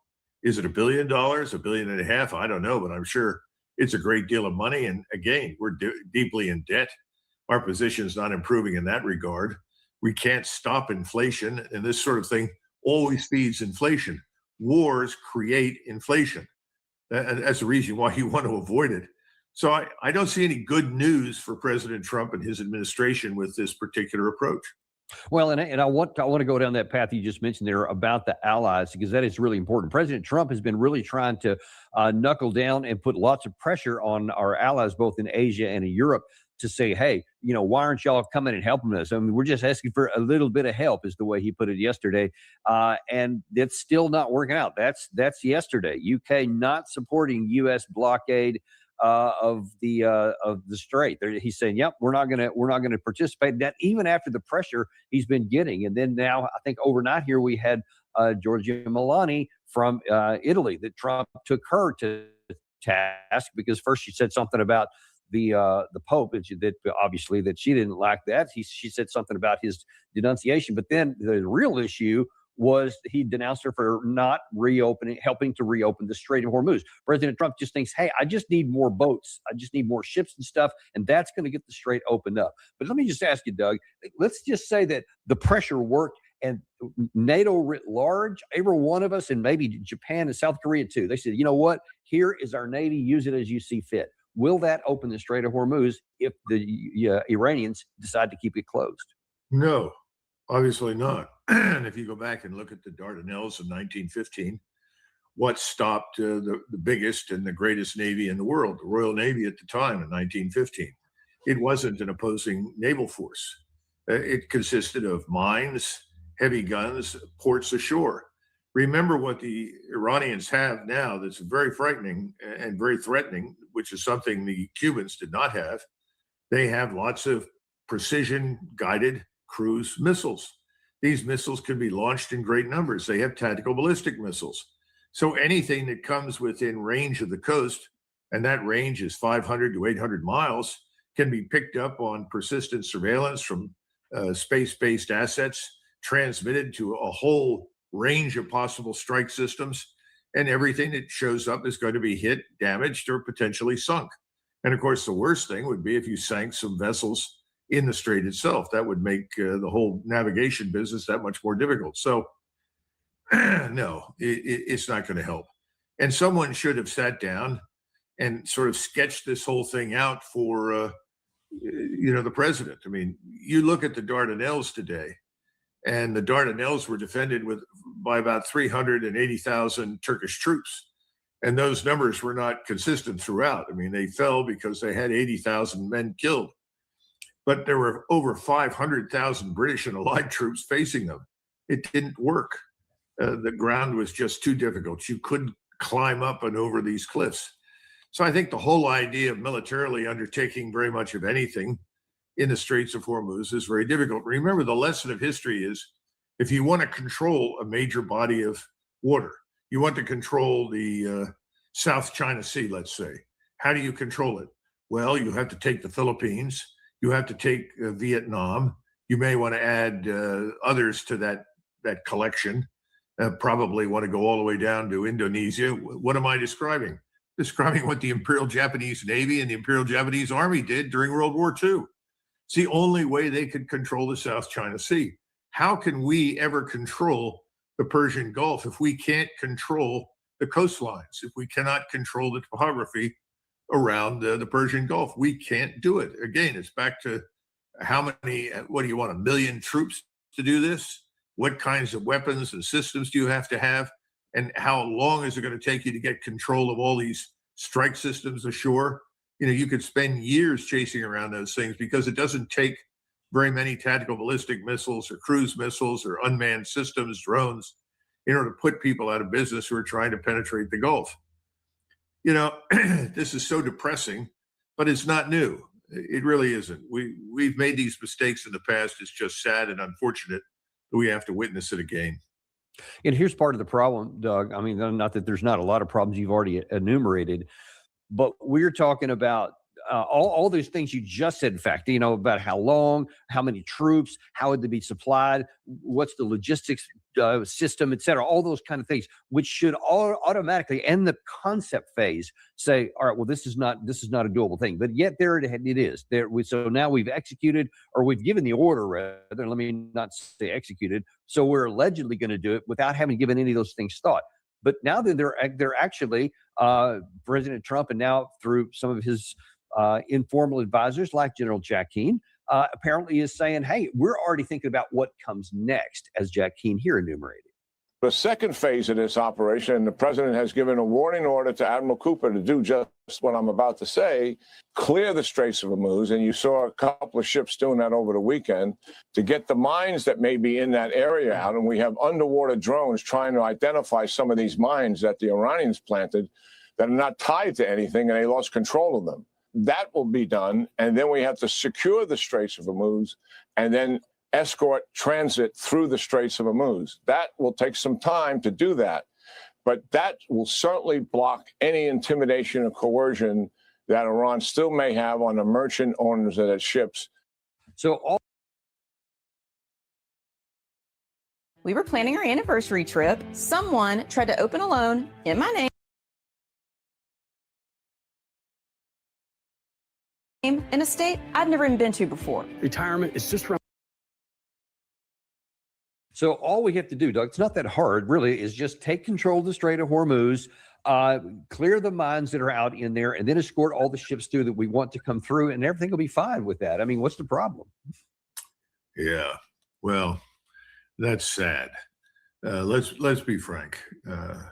You're going to clear these mines, and you're going to do so right under the guns of your enemy. It's bad enough to try and clear mines in any setting at all. It's very dangerous. Many of these can be command detonated. They're not all the same. And you've got to get people underwater. You're going to use these unmanned submersibles. I'm sure some of that will work. You also have another problem with the way the currents operate in the Gulf.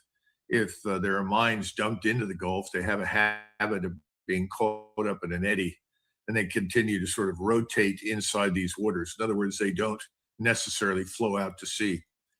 So you're going to do all of this, and now you want to do it right under in this case, we're not talking about guns anymore. We're talking about missiles, cruise missiles, tactical ballistic missiles, and unmanned systems. We've been listening to this administration tell us for the last 30 days that 90+% of all the strike systems have been identified and destroyed, so that the numbers of missiles and launch systems left are at something like 10%. That 90% is eliminated. Well, we know that's not true. That's just patently false. We knew when the ceasefire started that you still had at least 45 or 50,000 drones. In addition to that, you probably have 15 to 20,000 missiles. I suspect now, thanks to the Chinese and the Russians, those numbers have gone up substantially. And remember, it's a lot easier for the Chinese and the Russians to reach Iran than it is for us to reach all the ships at sea and all the airfields that we have to use in order to attack Iran. So I think, if we look at the price right now of petroleum, in March, it rose 21%. 21%, the highest increase since 1967. Fuel oil prices are up by 31%. Now we're not even beginning to talk about all the other products, petrochemical feedstocks, aviation fuel, grid balancing, fertilizers. If you don't get those to market, which is a huge problem right now, you're looking at massive industrial production shutdowns. That's already happened with plastics all across Asia. It's happening now to a lesser extent, but increasingly with microcircuitry. In other words, we're not just talking about driving Iran into the sea or destroying Iran. You're talking about a global energy system that is being brought to a standstill, not by something Iran has done, but by what we have done. How many times do we have to remind everyone that we are the ones, along with the Israelis, that attacked Iran? We were not attacked. When we attacked Iran, we caused Lloyd of London's to immediately cease underwriting the movement of any ships with insurance. So Lloyd's of London, they stepped in, they shut down the strait. After that, it was a foregone conclusion that as long as there was fighting, the strait would not open. So now we have a ceasefire, supposedly. The ceasefire is supposed to be the prelude, we all hope, for some sort of reasonable negotiated settlement.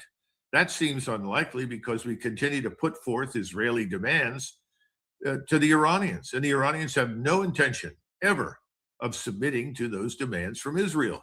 They know what this war is all about. People will talk about China and other things. That's nonsense. This war is about the Israeli state and the supremacy of the Jewish state throughout the entire region. And their agents inside the United States are holding us hostage to that outcome. We can't produce that outcome right now. And the longer it takes, the weaker we look. The longer it takes, the more likely others are to enter the conflict. And thus far, we have always waved them off and said, oh, no one will ever do that. Oh, they'll never do that. What? The Turks? They'll never do anything. The Egyptians? They'll never do anything. The Chinese? They'll never do anything. How many times do you have to do this? I remember sitting around in January of 2022 with a round table of people in Washington, D.C. and said, oh, the Russians would never intervene in Ukraine. Why? That would be catastrophic for their economy. They could not sustain it. They couldn't withstand the pressure. We are stupid. We have to understand that when you give people no alternative, no other way to extricate themselves from the crisis, they will fight. And so now we've learned that the Iranians are not going to submit. There will be no capitulation. There will be no surrender ceremony on the battleship Missouri for President Trump to show up and attend. It's not going to happen. And the CENTCOM commander, Admiral Cooper, I don't know anything about the man. I don't think he's Alfred Thayer Mahan. He's certainly not Chester Nimitz. It doesn't make any difference. He can't do what President Trump is ordering him to do. Not unless he's prepared to lose a lot of ships and do a lot more damage inside the Persian Gulf. Remember, the remaining oil infrastructure and salination plants inside the Gulf are still at risk. And the Iranians have made it clear, if you attack us, you destroy these things, we will wipe all of it out on the western coast. Well, that puts us out of business in the Persian Gulf for a decade, Dan. We're looking at a decade of stoppage.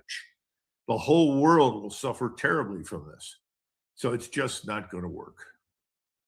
And if we stopped right there about what that second part of what Jack Keane said was the follow-on mission that apparently has already been given as a prepare order by President Trump to Admiral Cooper. So the question is going to be if that's unsustainable, if you can't get that part done, then you can really stop the conversation there. Unfortunately, the conversation hasn't been stopped there because it is now very clear, painfully clear by what I'm about to show you, that lesson has not been learned, or not even lesson. Those realities are not understood, that it's something that we can't physically do, because piled on top of that, now that we're talking about these negotiations again. Now, as a quick reminder to everybody, of course, last Saturday, there was the meeting in Islamabad between the United States and Iran. And then ended with Vance walking out and saying, well, we gave them our best final offer and they didn't take it. Now then we're saying, all right, well, maybe that wasn't the last offer. Maybe we'll go back again, maybe on Thursday. So there may be another meeting on Thursday. Well, Vice President Vance, I guess it was last night, put a little bit of a clarity on what he would be looking for at this negotiation. And you tell me as you're watching this, what do you hear different from here that might sound differently or get a different reaction from the Iranians?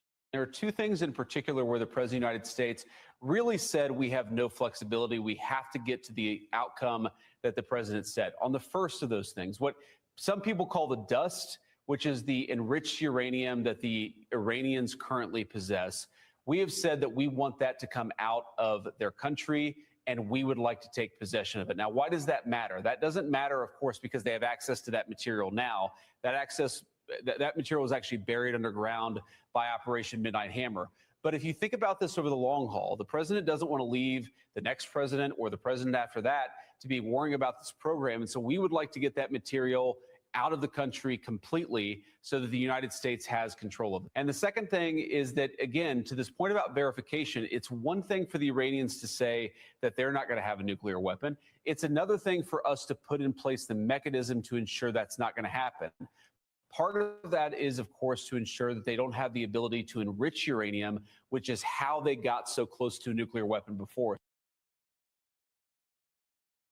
This is what would happen to your body if you ate mood sleep gummies every day. Day 1, you take your first gummy at bedtime.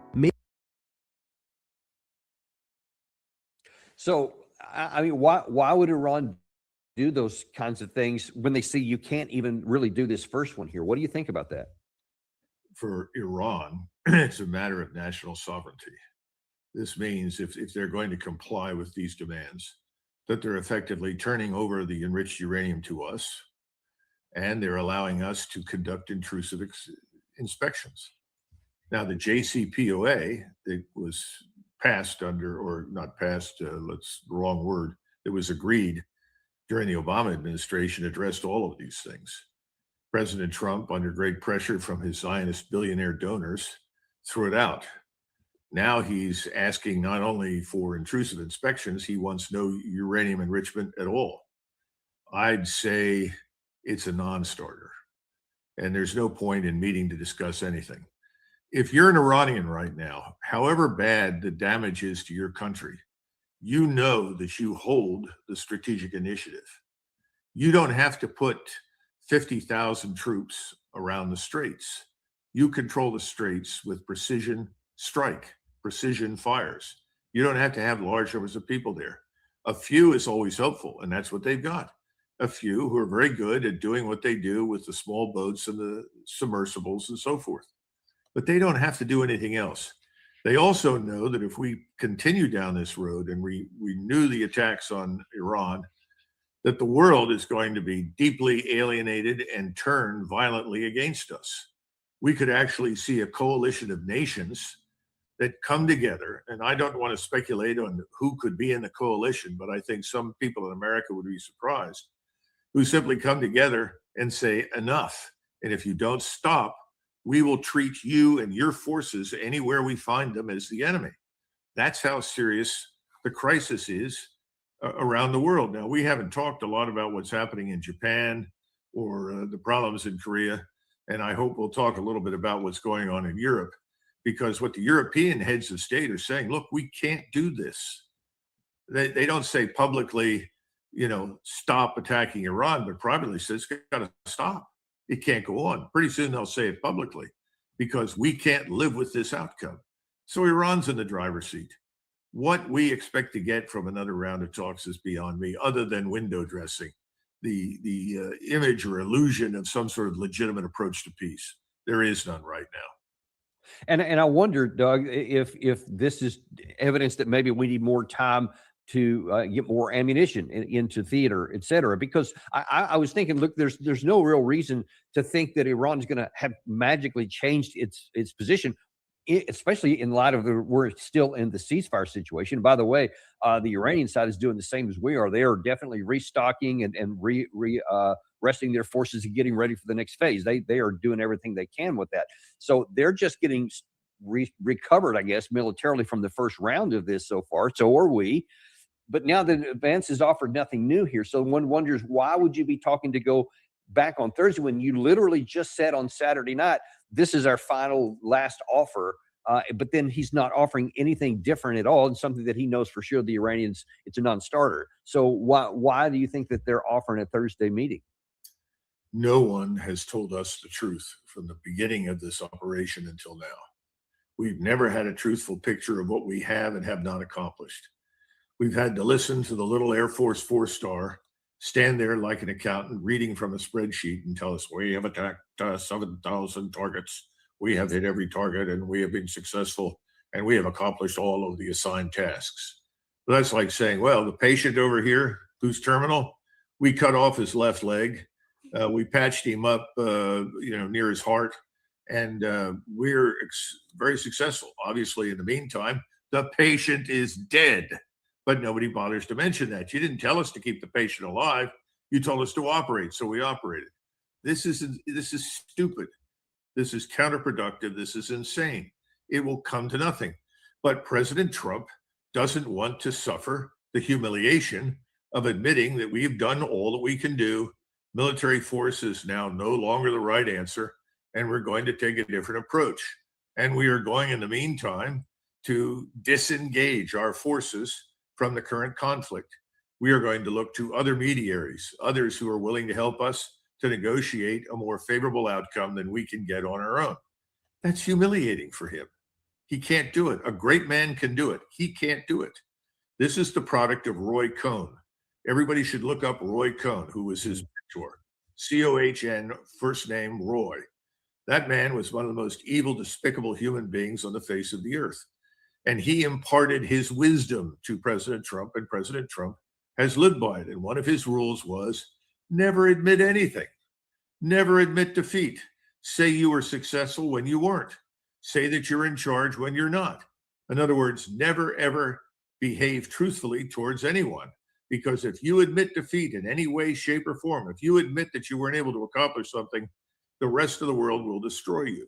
That's his philosophy. His philosophy is straight from Roy Cohn, and that's why we're not going to see any change.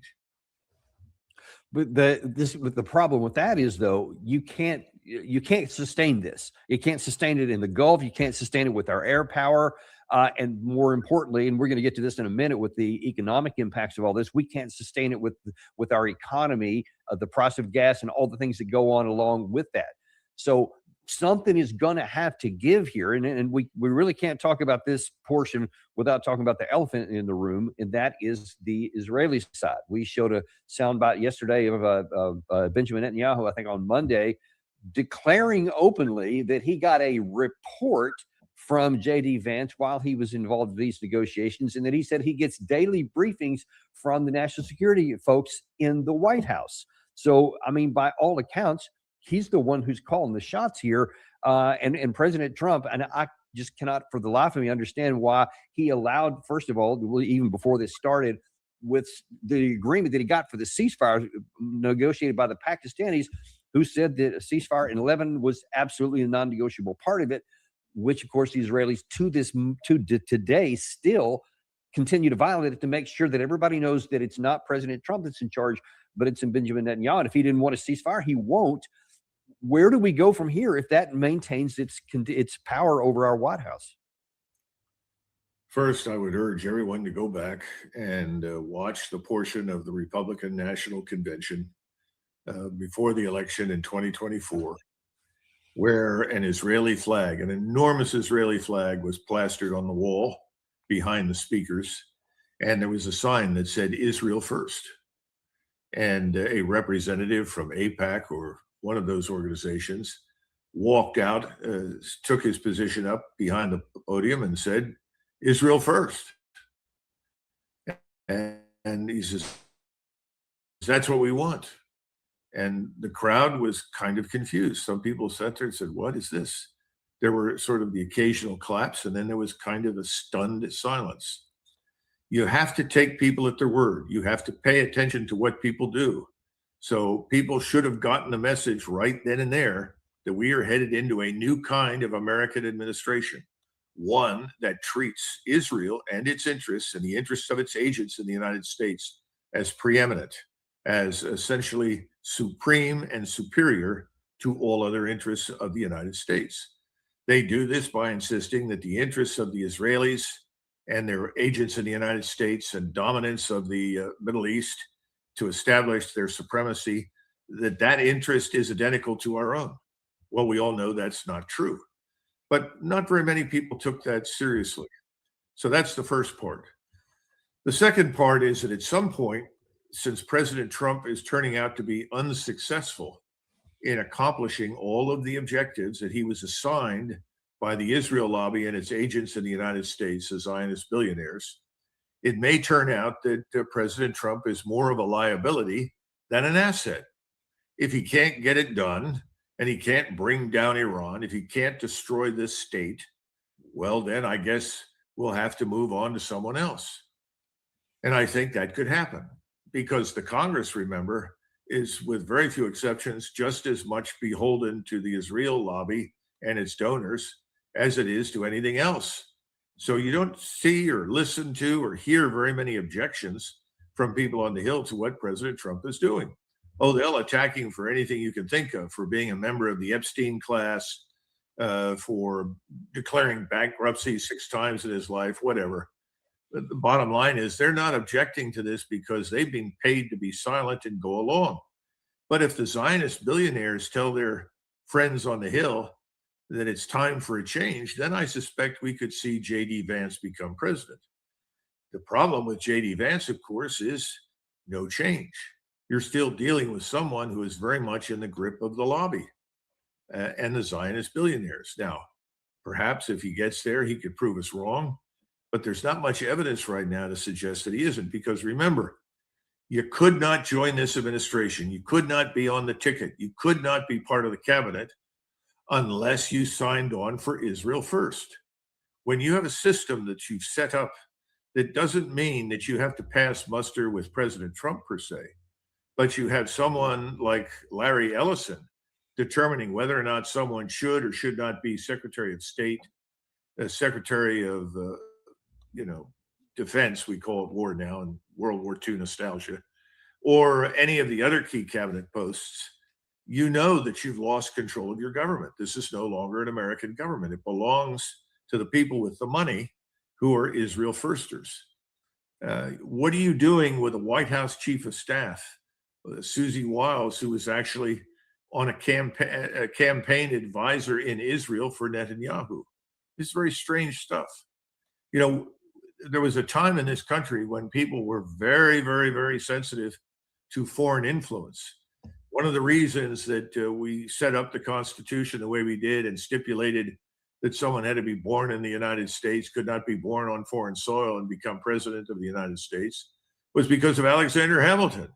People didn't trust him because they knew that he was privately very pro-British. We just fought a revolution to dislodge the Brits, to divorce ourselves from the British Empire. Why would we want a man like Alexander Hamilton in the presidency? This is something it's not entirely new, but it really is new in the sense that the government is not in the hands of Americans acting exclusively, primarily in the interests of the United States and the American people. Well, and let's look at the ramifications of what you described. I mean, anyone who's willing to look honestly can't possibly come to any other conclusion because just based on the actions, I mean, you can even just keep it narrowly from these negotiations in. There was a great chance for President Trump to get some kind of face-saving deal in Islamabad. The Iranian side was willing to cooperate with him as long as they got some things they wanted. We threw that in the trash. And one has to ask the question, why? I think you just answered it. Now we have to look at the ramifications of that, and there's a lot of financial implications of that. Let me just take a look at a couple. You've mentioned both in Asia and in Europe. Here's one from Asia. This is from the Korean Jungan Daily. They're already warning about that they may have to expand vehicle rationing to private sector if fuel prices continue to rise. And this was 2 weeks ago. So the situation continues to get worse there. And as you were telling actually Gary and I this morning, there's some issues going on in Ireland too, to where it's already rising to some really big issues with these fuel costs. And there's a lot of protests going on. Well, I think it's very important to watch what's happening in Ireland. I would say that if you're a European or an American, Ireland is the canary in the coal mine. Now, why do I say or American? There are people in the United States who don't understand that oil is a fungible commodity. That simply because we have a great deal of oil in the United States, that the price of oil will remain low. That's not true. And if this goes forward, as I think it will, to a failure of ceasefire and eventual renewal of the war on Iran, I think what you're going to see is a precipitous rise in fuel prices here in the United States. And diesel is a huge problem, not just in Ireland, but across Europe, because they have a particular type of diesel that is being mandated by the European Union that depends very heavily on urea. And that particular component is something that comes out of the Persian Gulf in great quantities. If you can't get it, then you have to use regular diesel. But the problem is all the trucks are fitted with catalytic converters designed to use fuel that is based on urea. Now, I encourage everybody who's watching this, go look this up. But if you're an Irishman and you own a truck and your living depends upon the use of that truck to deliver goods for you to be paid, and you can't drive it, that's it. It's the end. You lose everything. You have no income. I don't know if you have a mortgage on your house or not, but you still have to pay somebody somewhere to rent a place. So suddenly you can't rent anything. Nothing else matters at this point. Then the next thing that you begin to feel the pinch from is the absence of all the foodstuffs that you would normally receive, because those foodstuffs are not arriving in the same quantity or the same quality that they once did. In other words, the supply chains you're accustomed to begin to break down. Now, Ireland is a very good place to watch because it's small. Things happen there and their repercussions are felt everywhere far more quickly. And to all of this must be added something else. And this is something else that we've discussed in the past, I think. They have an enormous number of foreigners in the country that the vast majority of the Irish do not want in the country, do not like in the country, and would like to expel. Now suddenly you have these foreigners who are competing for the same things the Irish population wants and needs, which leads you as an Irishman to say, wait a minute, who are you? Where are you from? What are you doing here?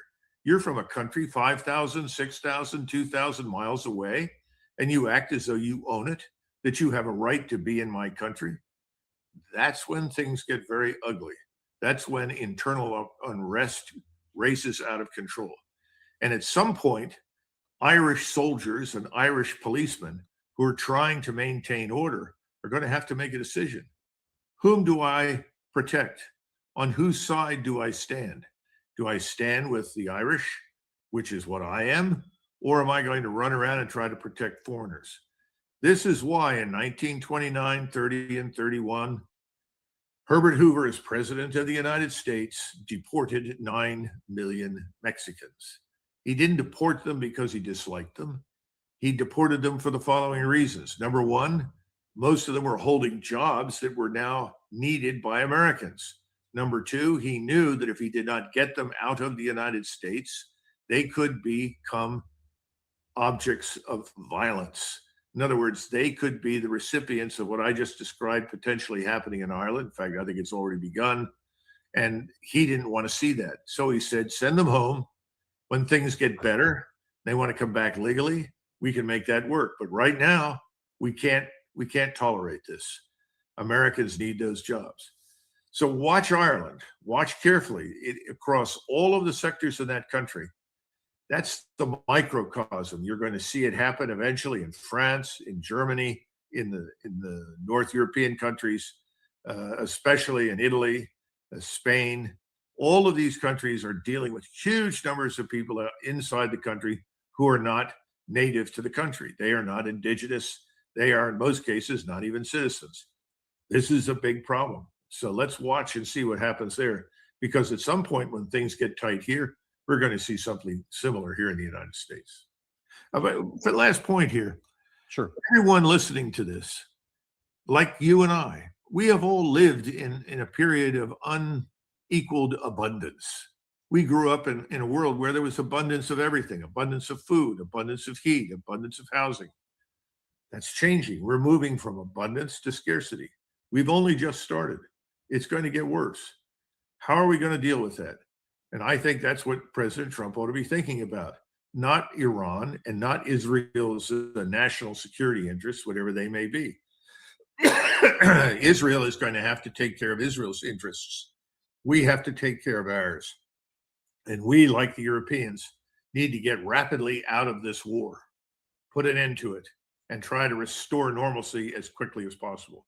If he cannot do that, if he can't bring himself to do that, then he should resign and let someone else come in to do it, because that's what we need right now.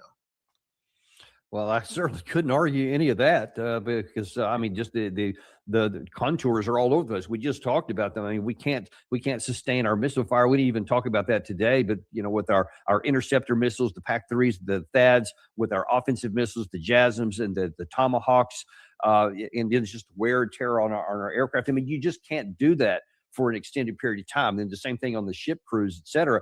But then we can't break it because the geography of Iran, the way the strait is set up, all those things you just mentioned there, all these are unsustainable. And yet, instead of coming to the conclusion you just talked about, the only thing that makes any rational sense, we're keeping going down this other path here that's unsustainable and unattainable. And I just can't see how it's going to have any end other than some bad end that you're talking about here, because wishful thinking and spin won't last when you hit that harsh reality you just described. Where do you see this going here from now? I mean, how much longer can this fiction last at the administration level? Well, given the complacency in Washington, and you see some of it on Wall Street, people on Wall Street don't understand what's going on. They have no idea. They think that what we've witnessed in the oil markets, the petroleum markets, are anomalies. This is not a new permanent condition. So they don't understand this transition from abundance to scarcity. Eventually, they'll figure it out. And eventually, you'll see the stock market crash as confidence dissipates. And it's really enduring confidence in the government, in the president, that is sort of keeping the enemy at the gates, at least in an illusory sense. Because President Trump comes on, he says, oh, I don't think this will last too much longer. This should be over in a few days, or this should be over in a week or two, certainly by the end of April. Well, I've got news for you. If you're going to end this thing, you're going to have to do it, Mr. President, because everybody else isn't going to cry uncle. Forget it. Iran is there to stay. You picked a core civilizational state with 93 million people. They will not surrender, nor should they, and nor should we be attacking them. So let's get the hell out of this right now. It's not where we should be. He needs to do that. But again, Roy Cohn's rules for life that he adopted make that an impossibility. So if he can't do it, then somebody else has to step up and do it, because the entire global energy system and the supporting economies are all at high risk of destruction if he doesn't stop.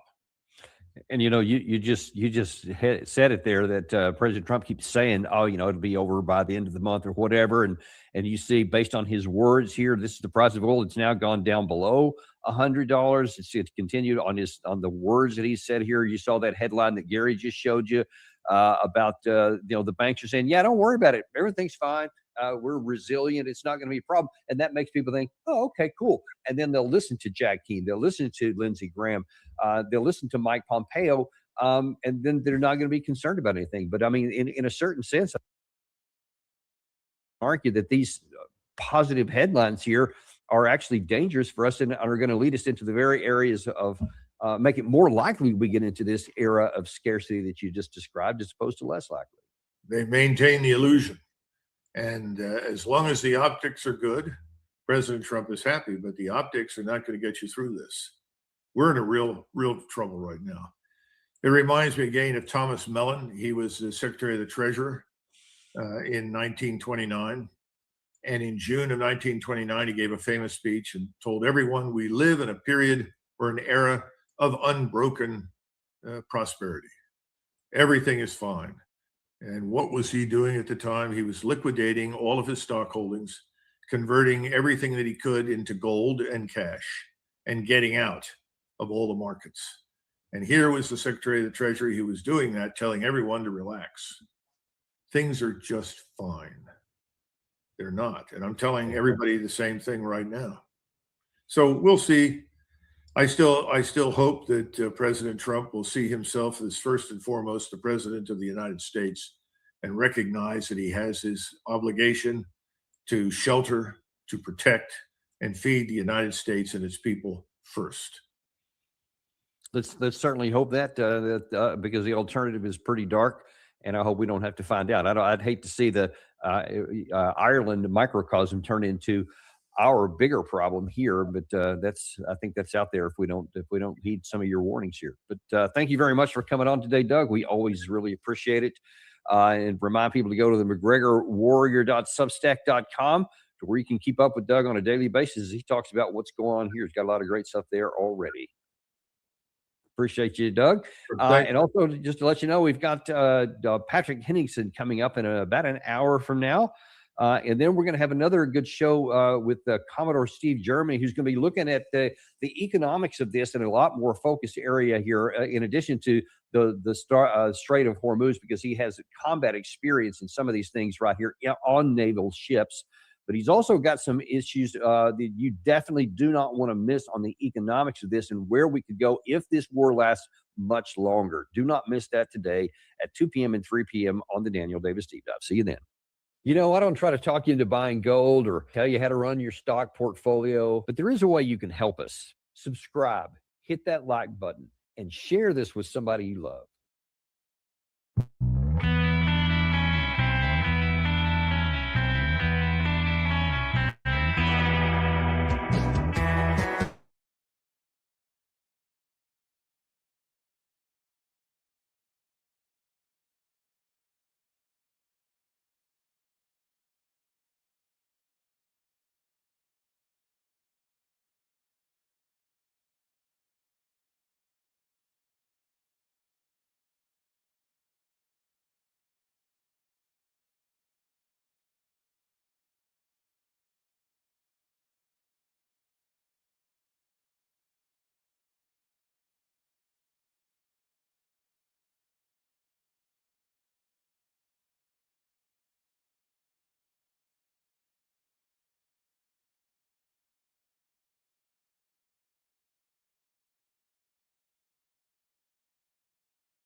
Geopolitical miscalculations in modern history.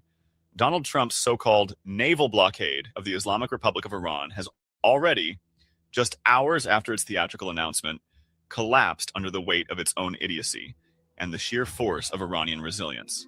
Last night, a Chinese tanker sailed straight through the Strait of Hormuz, past the U.S. Navy blockade, past Trump's warnings, past the threats of interception and seizure, and nothing happened. So did China just expose the biggest bluff in modern military history? A U.S.-sanctioned Chinese tanker has just passed through the Strait of Hormuz near Iran, despite an ongoing U.S. military blockade. And now a Chinese tanker sanctioned by the United States passed through the Strait of Hormuz on Tuesday, despite a U.S. blockade on the choke point. While the American president was busy thumping his chest on his failing social media platform about destroying Iranian fast boats, ship tracking data tells a completely different story. A story of humiliation for the United States. We are witnessing a flood of crude that makes a mockery of the Pentagon's posturing. According to real-time maritime intelligence, Iran is not only continuing to load oil at every single one of its terminals, from Karg Island in the Persian Gulf to the Jask terminal on the Gulf of Oman. but the volume is staggering. In just the past 24 hours, analysts tracking dark vessel activity have observed a logistical ballet of defiance. With upwards of 200 tankers loaded and departing Iranian waters, their bows pointed unapologetically toward ports in China and other trading partners across Asia. The U.S. Navy, despite its bluster and the presence of multiple carrier strike groups, has been reduced to a spectator, watching helplessly as Chinese-linked and dark vessels simply sail past, transponders off, thumbing their noses at the world's finest navy. This is not a blockade. This is an international humiliation broadcast live on AIS transponders, and it proves beyond a shadow of a doubt that Tehran has utterly outsmarted Washington's entire strategic playbook. The cascading consequences of this failed venture are not just an American problem. They are a nightmare unfolding for the very Gulf Arab monarchies that begged for this confrontation in the first place. And here is where the story takes a turn toward pure, unadulterated farce. Just days after Saudi Arabia and the United Arab Emirates were supposedly on the cusp of joining the war against Iran, fully backing Trump's maximum pressure campaign, they are now scrambling to send back-channel messages to the White House, desperately begging for the blockade to be lifted, not because they've suddenly grown a conscience about starving Iranian children, but because the entire economic foundation of Riyadh and Dubai is trembling. To Dubai, we are seeing reports of secret panicked communications where these same Arab states that urged Trump toward a ground offensive are now screaming about food security and the supply of fertilizers. Why? Because they have been played for fools. They allowed their lands and airspace to be used as launch pads for American and Israeli aggression against Iranian civilians, believing they would be on the winning side of a short war. Instead, they are now the ones staring into the abyss. They are learning the hard way that you do not use your house as a base to attack your neighbor and then expect the neighborhood to remain peaceful. Before we dive deeper into the specifics of this absolute train wreck and the economic devastation facing the Gulf autocracies, I need you to do something for me, because the algorithm of these Western platforms tries to bury news like this. If you are watching this and you support honest journalism that doesn't bow to the petrodollar narrative, smash that like button right now and share this video with every single person you know. Drop a comment below, even if it's just a dot, or better yet, tell us what you think about the collapse of American credibility in the Persian Gulf. And if you haven't yet, hit that subscribe button to support this work. We are just getting started. The absolute panic rippling through the Gulf Cooperation Council today stems from a single, terrifying geographic reality that has eluded the simple-minded strategists in the Trump administration, the Bab al-Mandeb Strait. While American naval commanders were myopically focused on the choke point of Hormuz, thinking they could strangle Iran by stopping traffic in and out of Iranian ports, they completely forgot, or perhaps never understood, the nature of the resistance axis. Iran's military leadership, far more sophisticated in the art of asymmetric warfare than any Pentagon War College graduate, has made it abundantly clear. If Iranian ports are not safe, then no port in the Persian Gulf or the Sea of Oman is safe. And, more crucially, the Yemeni armed forces stand ready to turn the Gate of Tears into a literal reality for the Western-backed coalition. This is not an idle threat. The Bab al-Mandeb is the only exit for Saudi Arabia's westward oil shipments, and, critically, the lifeline for food and fertilizer imports into the Arabian Peninsula. With Hormuz already under effective Iranian control, the closure of the Mandeb would not just spike oil prices to $200 a barrel. It would strangle the Gulf Arab states into submission within weeks. They have no viable land corridors to replace the volume of goods that flow through those two narrow waterways. The Saudi petrochemical empire, the UAE's glittering ports of Jebel Ali and Khalifa, the entirety of their non-oil economy, it all runs on the assumption that these waterways remain open. Trump's bumbling blockade has handed the keys to both choke points to the Iranian alliance. This is why the tone of the secret messages from Riyadh and Abu Dhabi is reportedly one of sheer desperation. They are watching their primary economic arteries clamp shut, and they are doing so while holding the smoking gun of their own complicity. And Tehran is not offering a free pass. In a move that underscores the complete reversal of fortunes, the Islamic Republic has formally responded to the pleas of these Gulf states, not with open arms, but with a demand for cold, hard justice. Hard. Following the collapse of the Islamabad talks, Iran's ambassador to the United Nations, Amir Saeed Iravani, has submitted a letter formally demanding that Saudi Arabia, the UAE, Bahrain, Qatar, and Jordan bear the financial burden of reconstruction. The wording is precise and damning. These nations provided their airspace and military facilities for the initial U.S.-Israeli aggression. They are complicit in the destruction of Iran's sovereign assets. The message from Tehran is simple and non-negotiable. You helped break it. You will pay to fix it. Only after that will there even be a discussion about a respite. This has thrown the Gulf monarchies into a state of total uncertainty. They entered this conflict believing they would be the victors in a U.S.-led destruction of the Islamic Republic. Instead, they are now being presented with a bill for the war they supported, while simultaneously watching their own economic security evaporate because the Yemeni armed forces hold the switch to the Bab al-Mandeb. It is a poetic and brutal form of leverage. The Gulf states are caught between a Trump administration that cannot actually protect their shipping lanes and an Iran that is demanding reparations for the damage caused by the very war the Gulf states cheered on. They are learning that geography is destiny, and in the Persian Gulf, the destiny of the Arab Peninsula is inextricably linked to the goodwill of Tehran. Let's be brutally honest about the blockade itself, because the illusion peddled by Western media is so far removed from reality, it borders on propaganda. The United States Central Command, CENTCOM, issued a statement that, upon even a cursory reading, reveals the entire enterprise to be a farce. They claim the blockade will not impede freedom of navigation for vessels transiting the Strait of Hormuz to and from non-Iranian ports. Think about the sheer stupidity of this for a moment. How exactly do you blockade a country's exports while allowing all other traffic to flow? You cannot. You can only engage in selective piracy on the high seas, which is precisely what Iran has accused the U.S. of doing.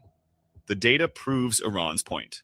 According to ship tracking analytics from firms like Kepler and Windward, Iranian exports remain structurally active, with an astonishing 157.7 million barrels of oil already on the water, and an overwhelming 97.6% of that crude directed toward China. Yesterday alone, as the U.S. blockade supposedly came into effect, a U.S.-sanctioned tanker named Rich Starry, linked to Chinese ownership, simply turned off its tracking near Keshem Island, waited a few hours, and then sailed right through the heart of the U.S. naval formation. When challenged, the vessel broadcast its Chinese crew status, and the U.S. Navy, despite Trump's threats to eliminate such ships, did absolutely nothing. Why? Because China's defense minister, Admiral Dong Jun, issued a stern and unambiguous warning to Washington: do not meddle in our affairs. The message was clear. China has existing trade and energy agreements with Iran, and the People's Liberation Army Navy stands ready to escort those ships if necessary. The United States cannot afford a hot confrontation with China over Iranian oil, and everyone in the Gulf knows it. The blockade has failed not because the U.S. Navy lacks firepower, but because the United States lacks the political stomach to confront the reality of a multipolar world where the yuan is rapidly displacing the dollar as the currency of energy. This brings us to the tragicomic heart of Trump's entire miscalculation: the petrodollar. The official narrative has always been about freedom of navigation and stopping Iranian extortion. But the real, unspoken terror driving this reckless policy is the death rattle of the US dollar's global hegemony. For decades, the dollar has been the world's reserve currency because it was the only currency you could buy oil with. That system is now in hospice care. While Washington has been busy imposing secondary sanctions on anyone who looks at a barrel of Iranian crude, Beijing and Tehran have perfected a parallel financial system that completely bypasses the U.S. banking sector. Transactions are now conducted primarily in Chinese yuan, held in Asian banks far beyond the reach of the U.S. Treasury Department. Meanwhile, let's look at what is actually happening on the ground in the Gulf Arab states. Because while Trump tweets about eliminating boats, the people of Riyadh and Dubai are staring at a very real and very imminent collapse in their quality of life. The effects of this crisis on the Gulf Cooperation Council countries are already severe and are set to become catastrophic if the Bab al-Mandeb is fully shut down. Economically, the region is in a tailspin. Over 1.9 million barrels per day of refining capacity in the Persian Gulf has been idled due to the conflict. The cost of ensuring any vessel that dares to move near the region has skyrocketed to levels that make trade commercially unviable for most smaller Gulf ports.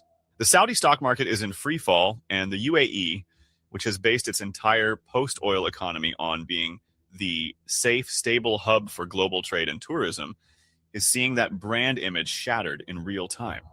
Socially, there is an undercurrent of panic. These are nations that import almost everything they consume.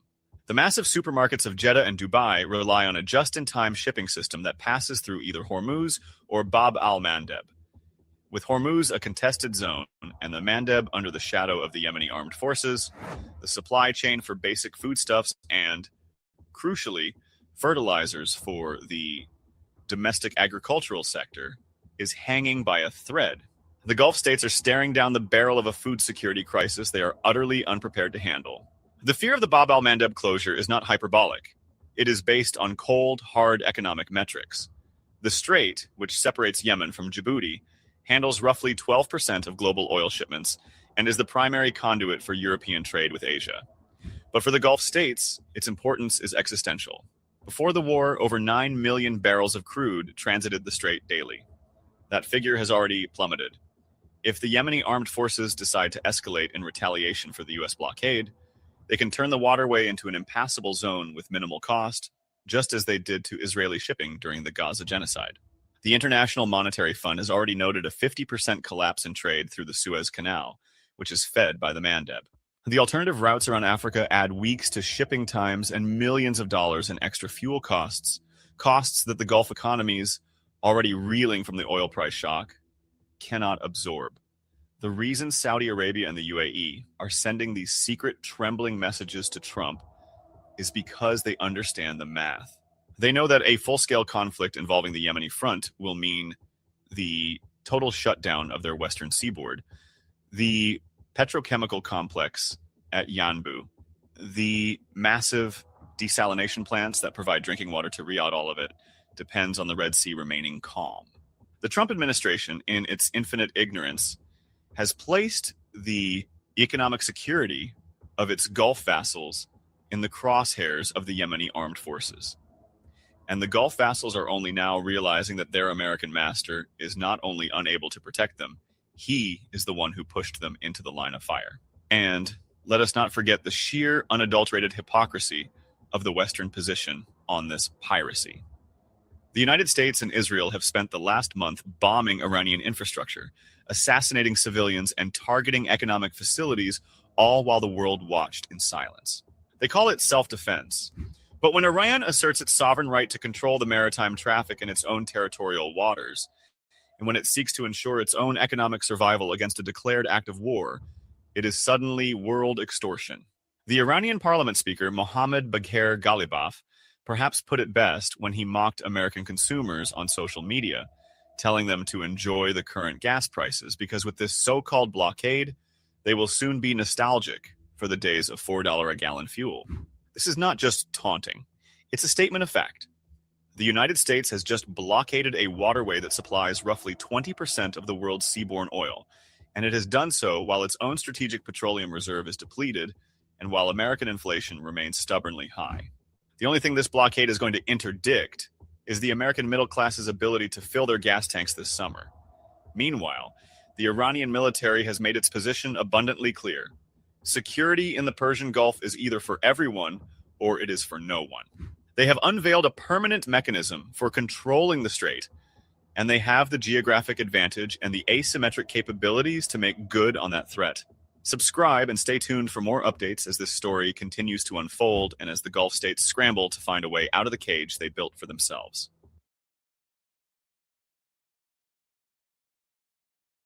Contact Robert.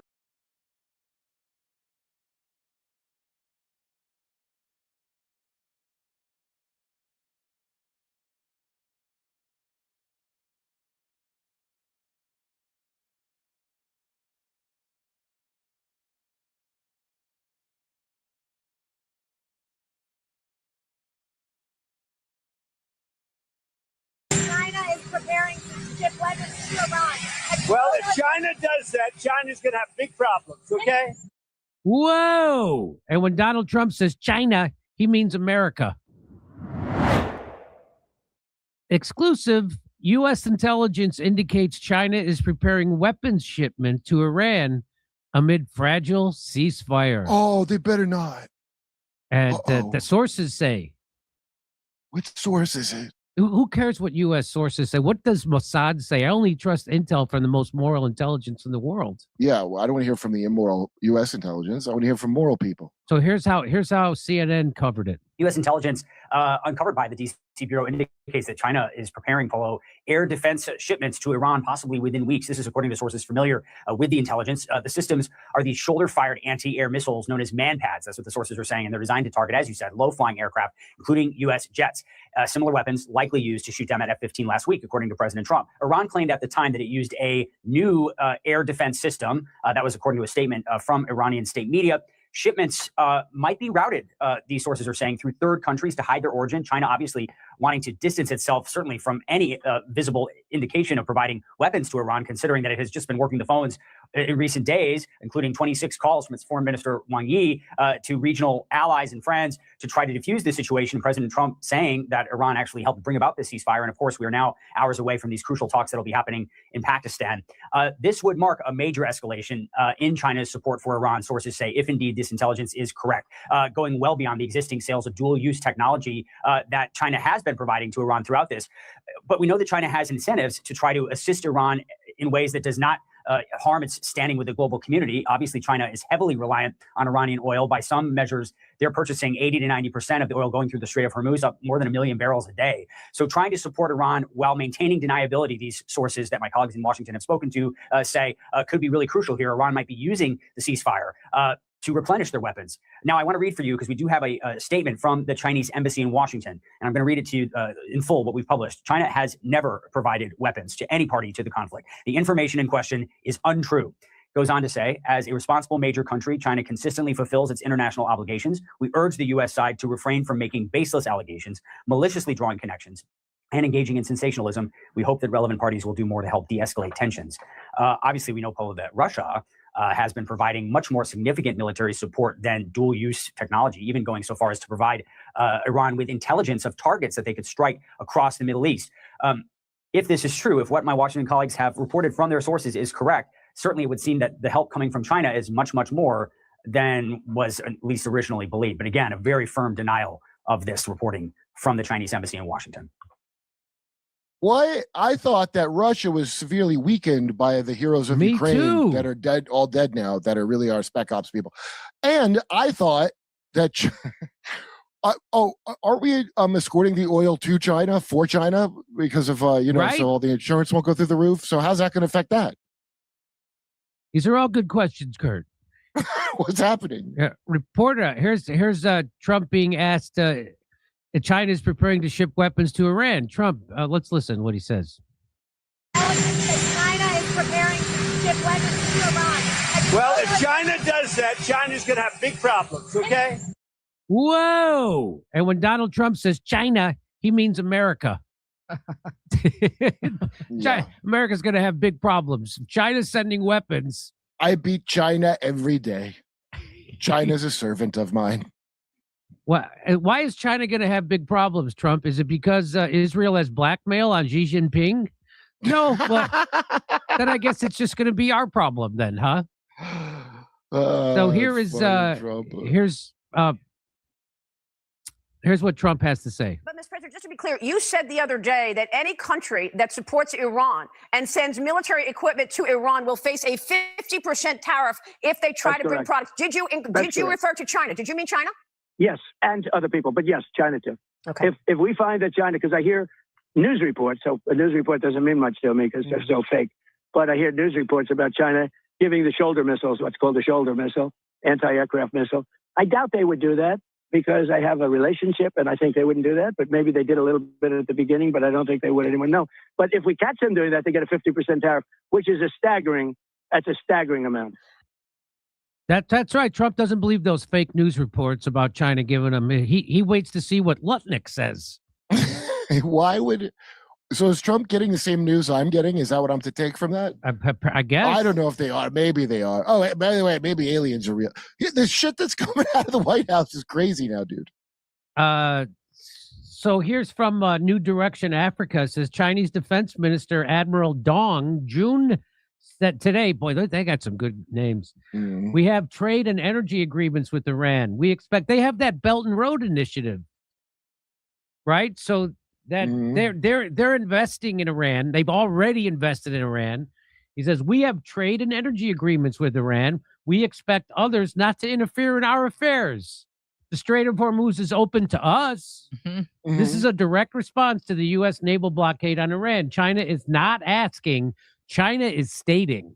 The U.S. can blockade all it wants. China still will send its ships, still buy its oil, and still protect its interests. You imagine if Trump tries to stop a Chinese oil tanker?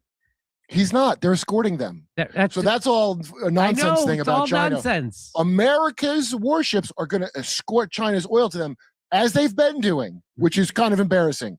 So we're Shabbos going for that. We're Shabbos soy for them. Now, the other ones, the thing that Trump was talking about is like, if we catch them. So here's what I bet. They're never going to catch them doing that. They're just going to say it to the morons that would still watch Fox News, right? And then that way, you can pretend that Iran wasn't always going to win the war, but China came in at the last minute and gave them man pads. Man pads. Maybe they gave them their high-tech spy balloons they once used on us. The empire just got put on notice. The Strait of Hormuz is not American water, and China is not backing down. This is how a multipolar world fights back, not with threats, with facts. The strait is open to China, period. So there you go. I expect oil tankers going to China to keep going to China. China. Because they will. This is all bullshit. I agree. It's Trump's secret plan to escort their oil to them so that the insurance rates don't go through the roof, which would be worse than a nuke. I don't know what Iran getting nuclear weapons. What would they even do with them? Why would they even need to break them out? What? That's exactly what would they even do with them except use them as a threat. So if Israel bombed them, you know what I mean? That's why nobody bombs North Korea. They would negate Israel's nuclear weapons. And I have to tell you, I'm not comfortable with them having, and I'd like some regime change because of it. Come see me on tour and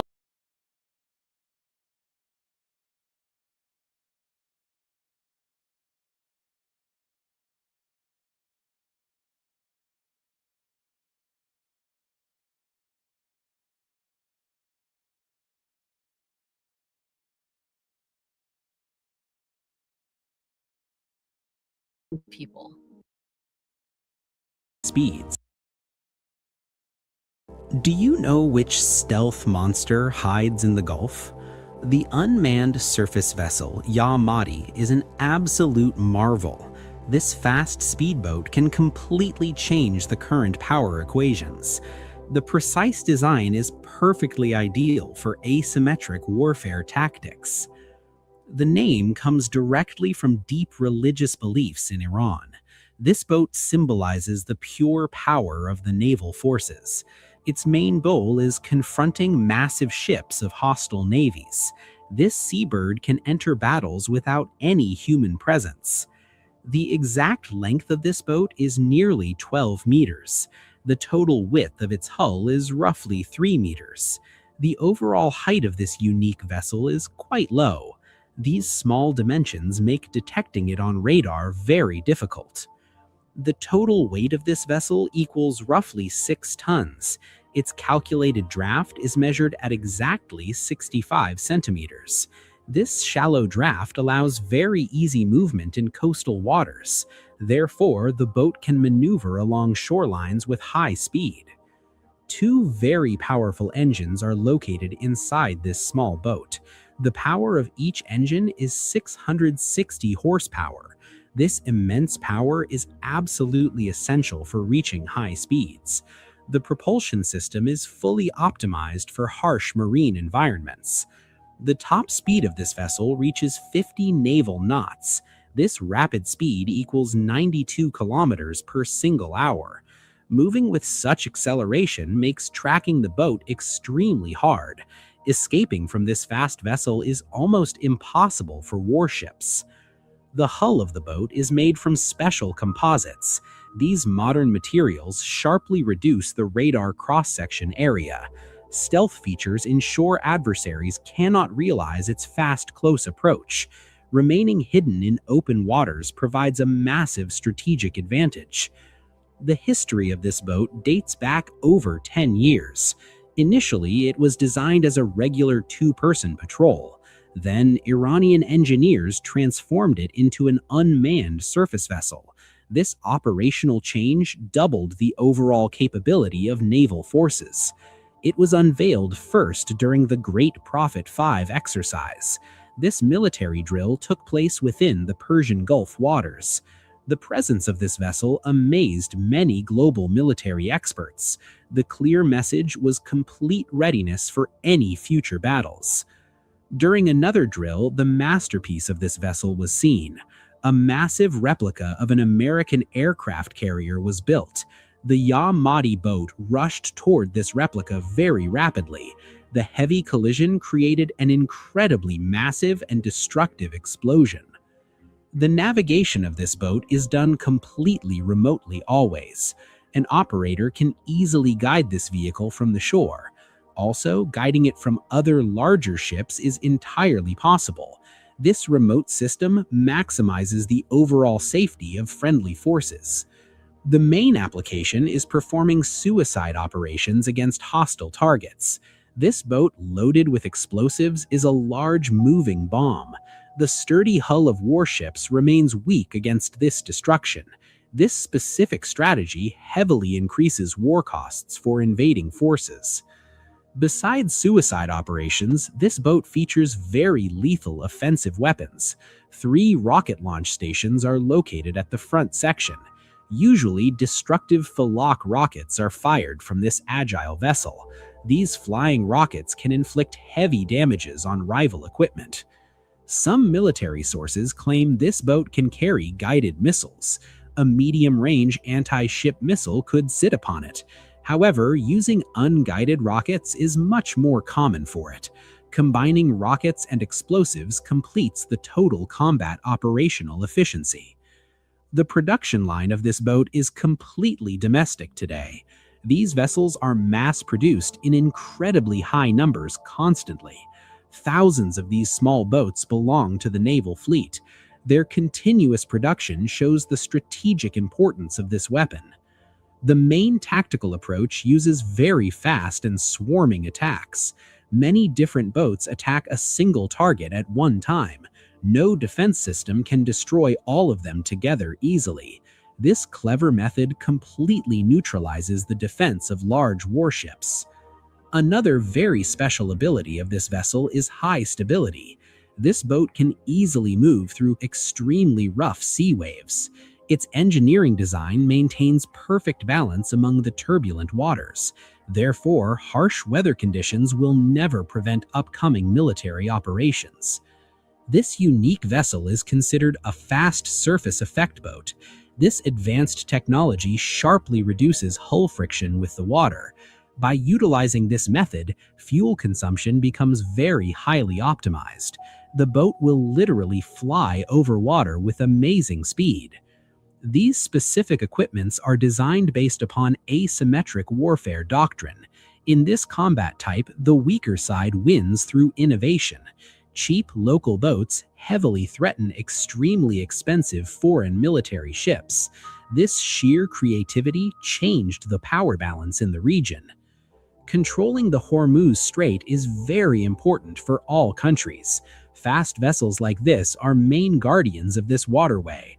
They can completely block shipping lanes within a few minutes. This crucial matter remains a powerful lever for foreign policy. Western military experts always mention these fast boats with fear. The American Army repeatedly mentioned them in official military reports. The United States Navy remains helpless against their swarming attacks. No laser weapon could ever stop the rush of them. Unmanned boats have huge advantages over regular manned naval ships. We never worry about losing human crew members during battles. The empty space can be utilized for carrying more explosives. Also, human physical fatigue will have absolutely no meaning here. Repairing these seabirds is very easy and quite cheap. Their mechanical parts are easily produced inside the country always. Naval mechanics perfectly service them using the least available tools. This simplicity guarantees naval survival during heavy economic sanctions.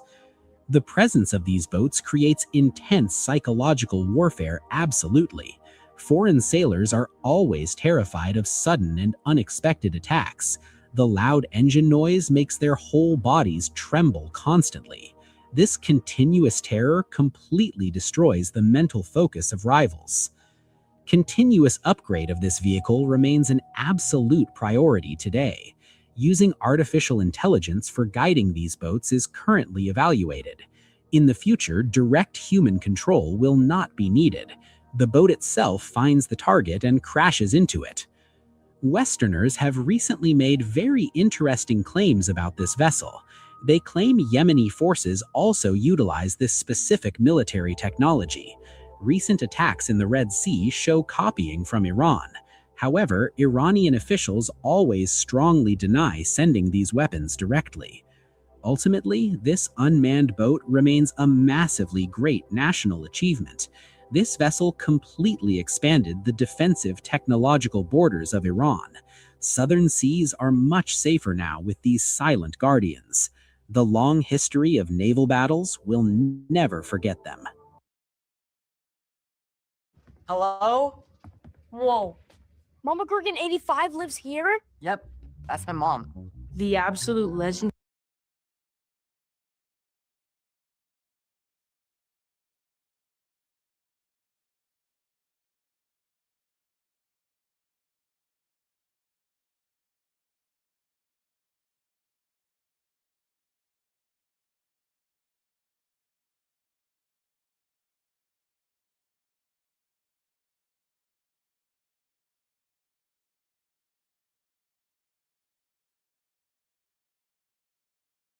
Way, I'll share one particular clip with you pertain to what is going on right now.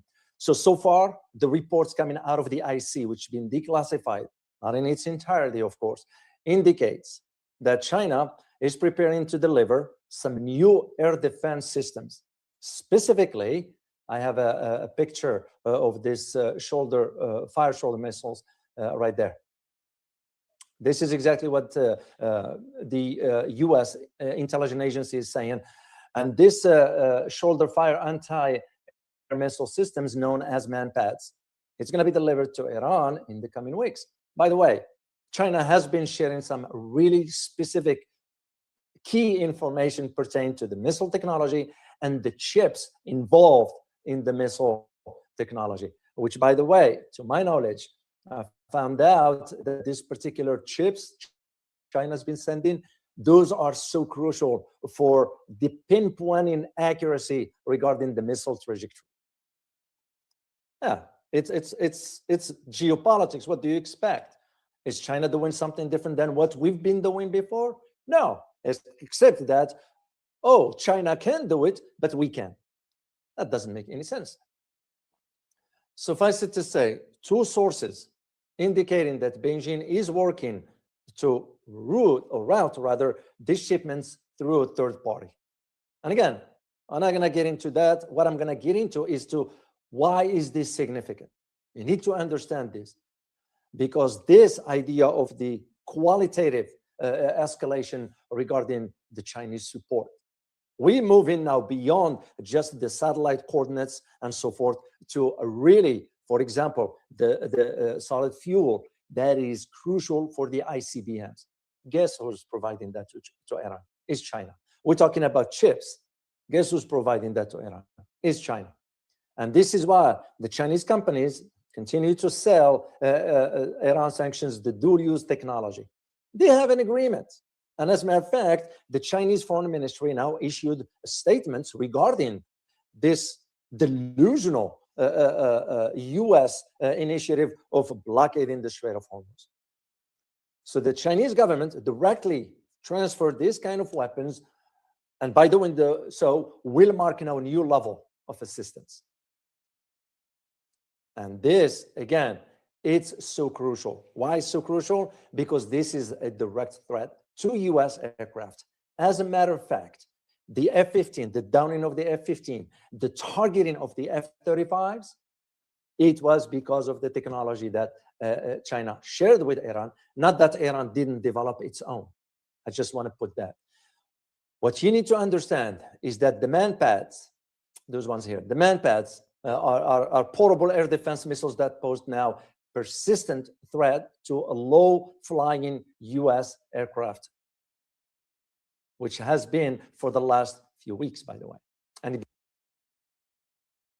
hey guys, forget all you know about AI video. It's so over. And we have the new AI video model that is dominating the industry. It's called Dreamina Sea Dance 2.0, and it's that good. The FOMO is real. And here is why.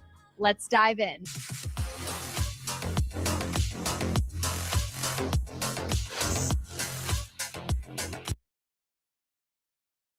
And it became apparent with the downing of the F-15, with the targeting of the F-35, with the downing of the C-110, and some other helicopters to my knowledge here. Trump himself, the delusional Trump, noted that the F-15 was recently downed. This is Trump saying this, downed by a handheld shoulder missile. Now, if Trump is coming forward and saying it, because he knows, and by the way, Trump has came to a conclusion that he's been played out by the Mossad, who provided the wrong intelligence.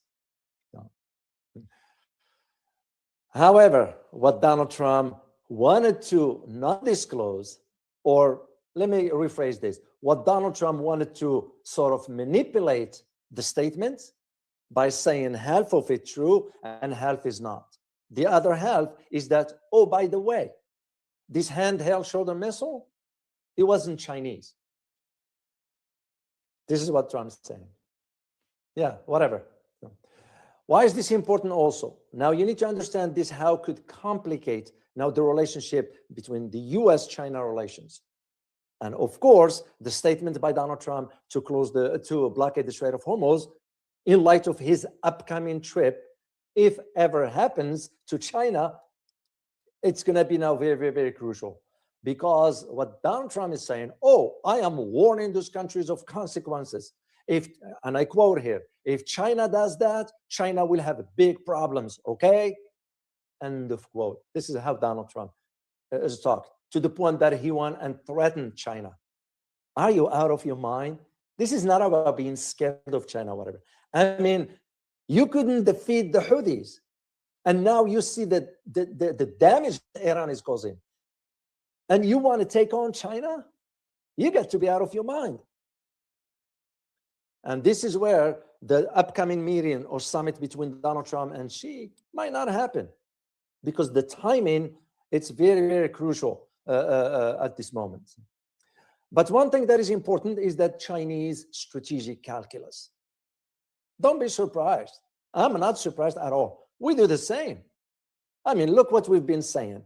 Oh, we want to push for negotiations between the Russians and Ukrainians, whatever, and we turn around and provide Ukrainian with weapons. Once again, what makes it right for us and wrong for China to do the same with Iran? But China is strategic about this kind of stuff. They know how to move forward. So, sort of what the Chinese strategic value into this, it doesn't want to be overtly entering the conflict, which he won't, because it doesn't make any sense. Why would China get involved into the fighting itself? However, what the Chinese strategy is some sort of a strategy that will position Beijing or China as a continued friend of Iran. The same way right now Russia is doing it, and the same way North Korea is stating. Because in the case of China, depends on a lot of oil from Iran. Of course, China is saying, yeah, we're staying neutral out of all this. But now think about it, that the US is going to put a blockade. What do you think China is going to do if they find out that their oil tanker is being held by the US and the US will steal that oil? I don't think it's going to get to that. And as a matter of fact, some ships just passed through, to my knowledge, today, and one of them was a Chinese. So the hypes about the blockade, which again, I'll talk about it tomorrow, it's delusional.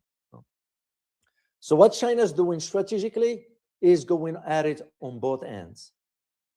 Of course, China's going to say we're not involved and all that stuff. That's normal language in this kind of settings, because the representative of the spokesperson of the Chinese embassy in Washington stated, and I quote, because I read his statement that was issued, I think, yesterday afternoon. China has never provided weapons to any party to the conflict. The information in question is untrue. As a responsible major country, China consistently fulfills its international obligations. End of quote. It's a specific. And why is this last part about international obligations? Because it's the same argument China is making by using the blockade in the Strait of Hormuz, and China is saying, wait a minute, you can't do that. It's because we have an international agreement with Iran regarding the transfer of goods. That's how interesting that is.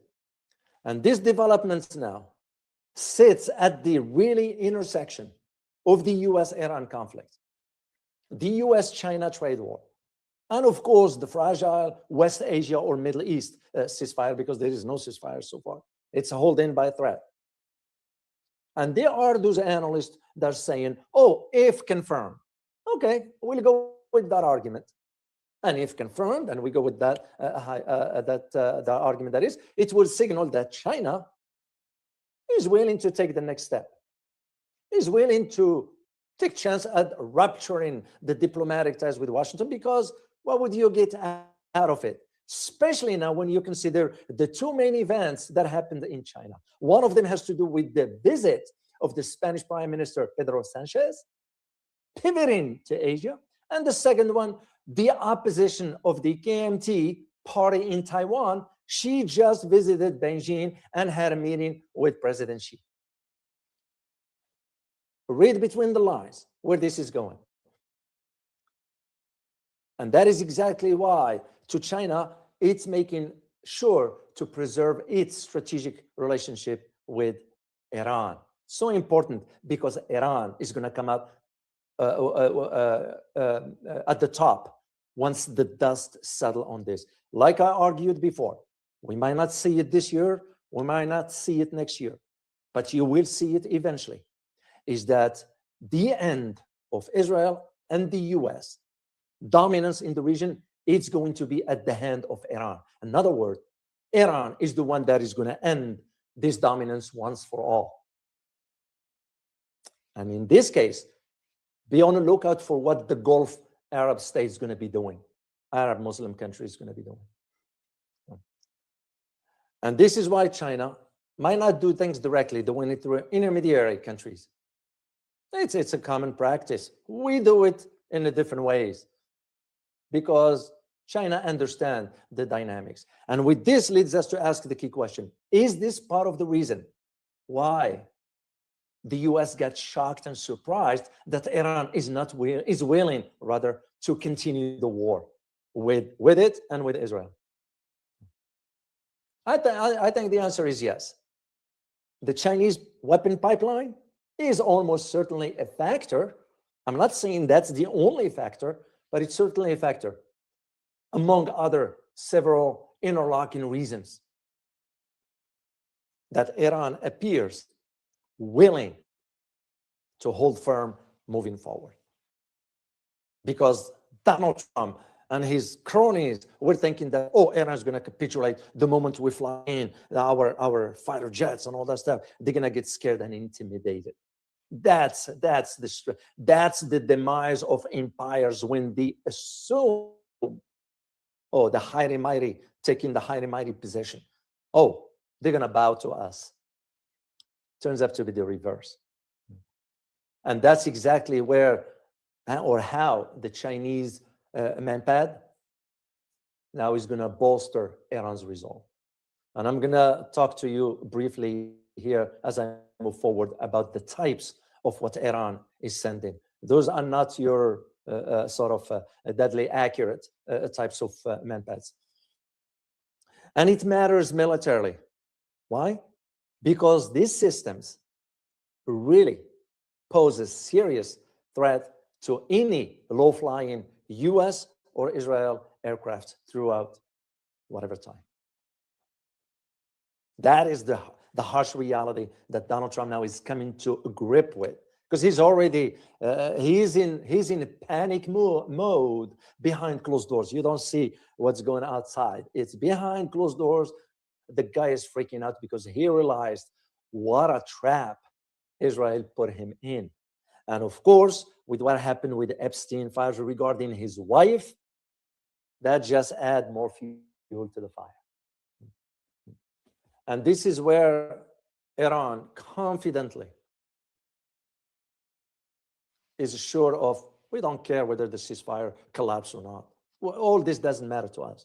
We are prepared for what this U.S. wants to do as far as the blockade, the Strait of Hormuz. I am here to tell you, no force beside Iran will be able to blockade the Strait of Hormuz except Iran.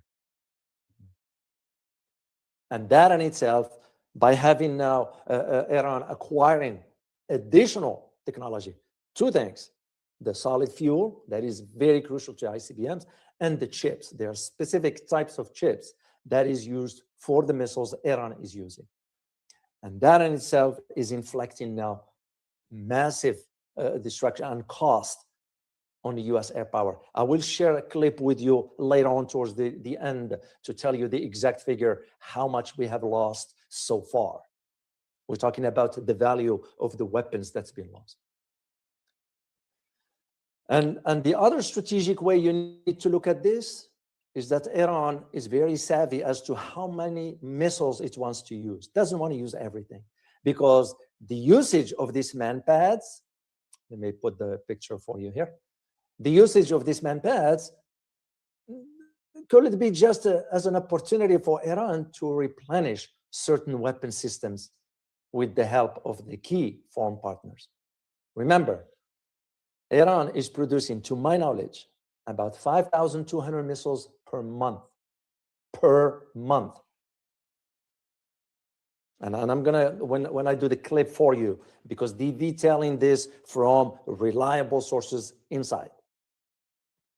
And this is why this kind of, why the US mainly, and of course Israel is dictating to the US, but we'll go with the US. Why the US wanted this ceasefire so bad? It's a breathing space. That's what they want. And Iran is looking at it. There is no way you will have us surrender, because Iran is not going to surrender no matter what. So let me just share one information with you regarding this particular types of weapons. Let me put the picture. Now you have, there are two types. One of them is known as F6, and one of them is FN6A and FN16. To my knowledge, there are about 7 countries that have this. You have Bangladesh, Cambodia, China, Malaysia, North Korea, Pakistan, Peru, Sudan, and Syria. Those are the, and this has entered into service back in 1999. And this tied also to, when you think about the collapse of the talks, and I'm going to briefly talk about this just to highlight to you. After 21 hours of talks, the talks collapsed in Islamabad.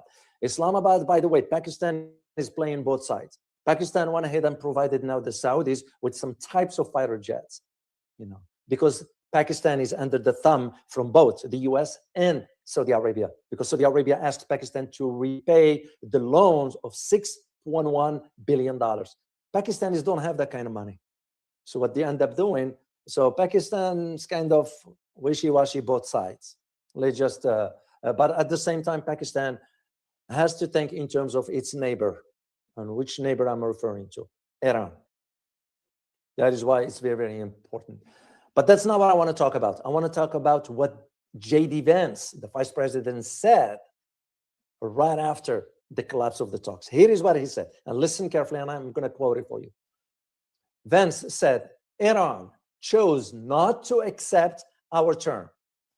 We need to see an affirmative commitment that they, meaning Iran, will not seek nuclear weapons, and they will not seek the tools that will enable them to quickly achieve a nuclear weapon. End of quote. Who the heck are you to dictate the terms? That's one. And second, Iran, it's not about accepting your term. It was Iran that proposed those particular 10 points. The US is trying to manipulate this narrative for the American people because they are concerned, meaning the government concerned in Washington about the upcoming midterm elections. So they have to word it in any way they can to play out with the mind of the American people watching. So J.D. Vance in himself, which I won't trust anyway, that gives you an idea. Because the Iran's core objectives, or even objections to all this, go beyond just a nuclear supply or weapon supplies. That is.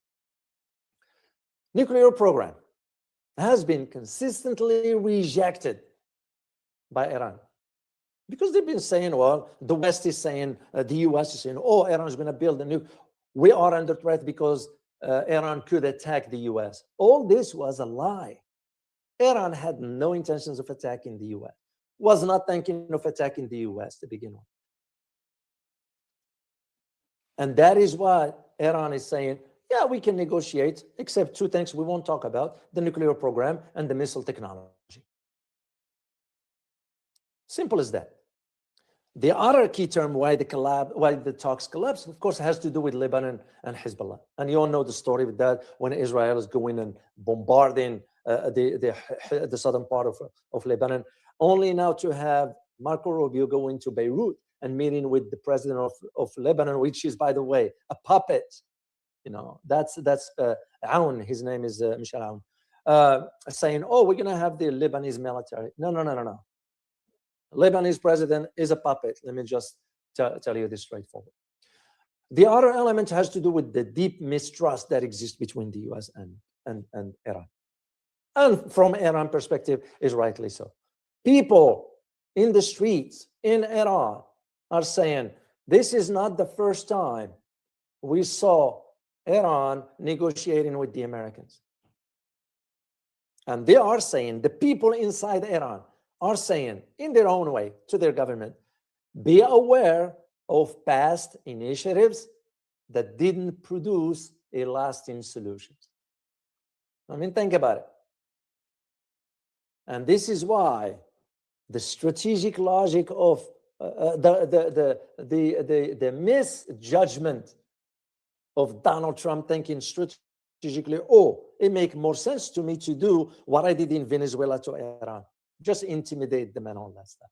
And that is, again, where Donald Trump launched the war, confident of the conflict will be relatively quick and cheap. And that Iran wouldn't be able or willing to hit back. Big mistake. Neither assumptions, by the way, prove true of what Iran was thinking, of what Donald Trump was thinking. Iran has survived so far now 6 or 7. We're going into 7 weeks of US and Israeli strikes. The control of Strait of Hormuz is still under Iran's hand. And now you have the Chinese and the Russian backing. North Korea said something, but North Korea did something also, which I'll mention later on. So from Iran's perspective, analytically speaking, it has lost anything, or has lost enough to accept Washington's maximalist demand. That is the beef. That is the key aspect into what's going on. And that is why the US now is thinking, what do we do? Let's just go with this blockade and tarnish the rest of the world, because the rest of the world is going to be impacted by it.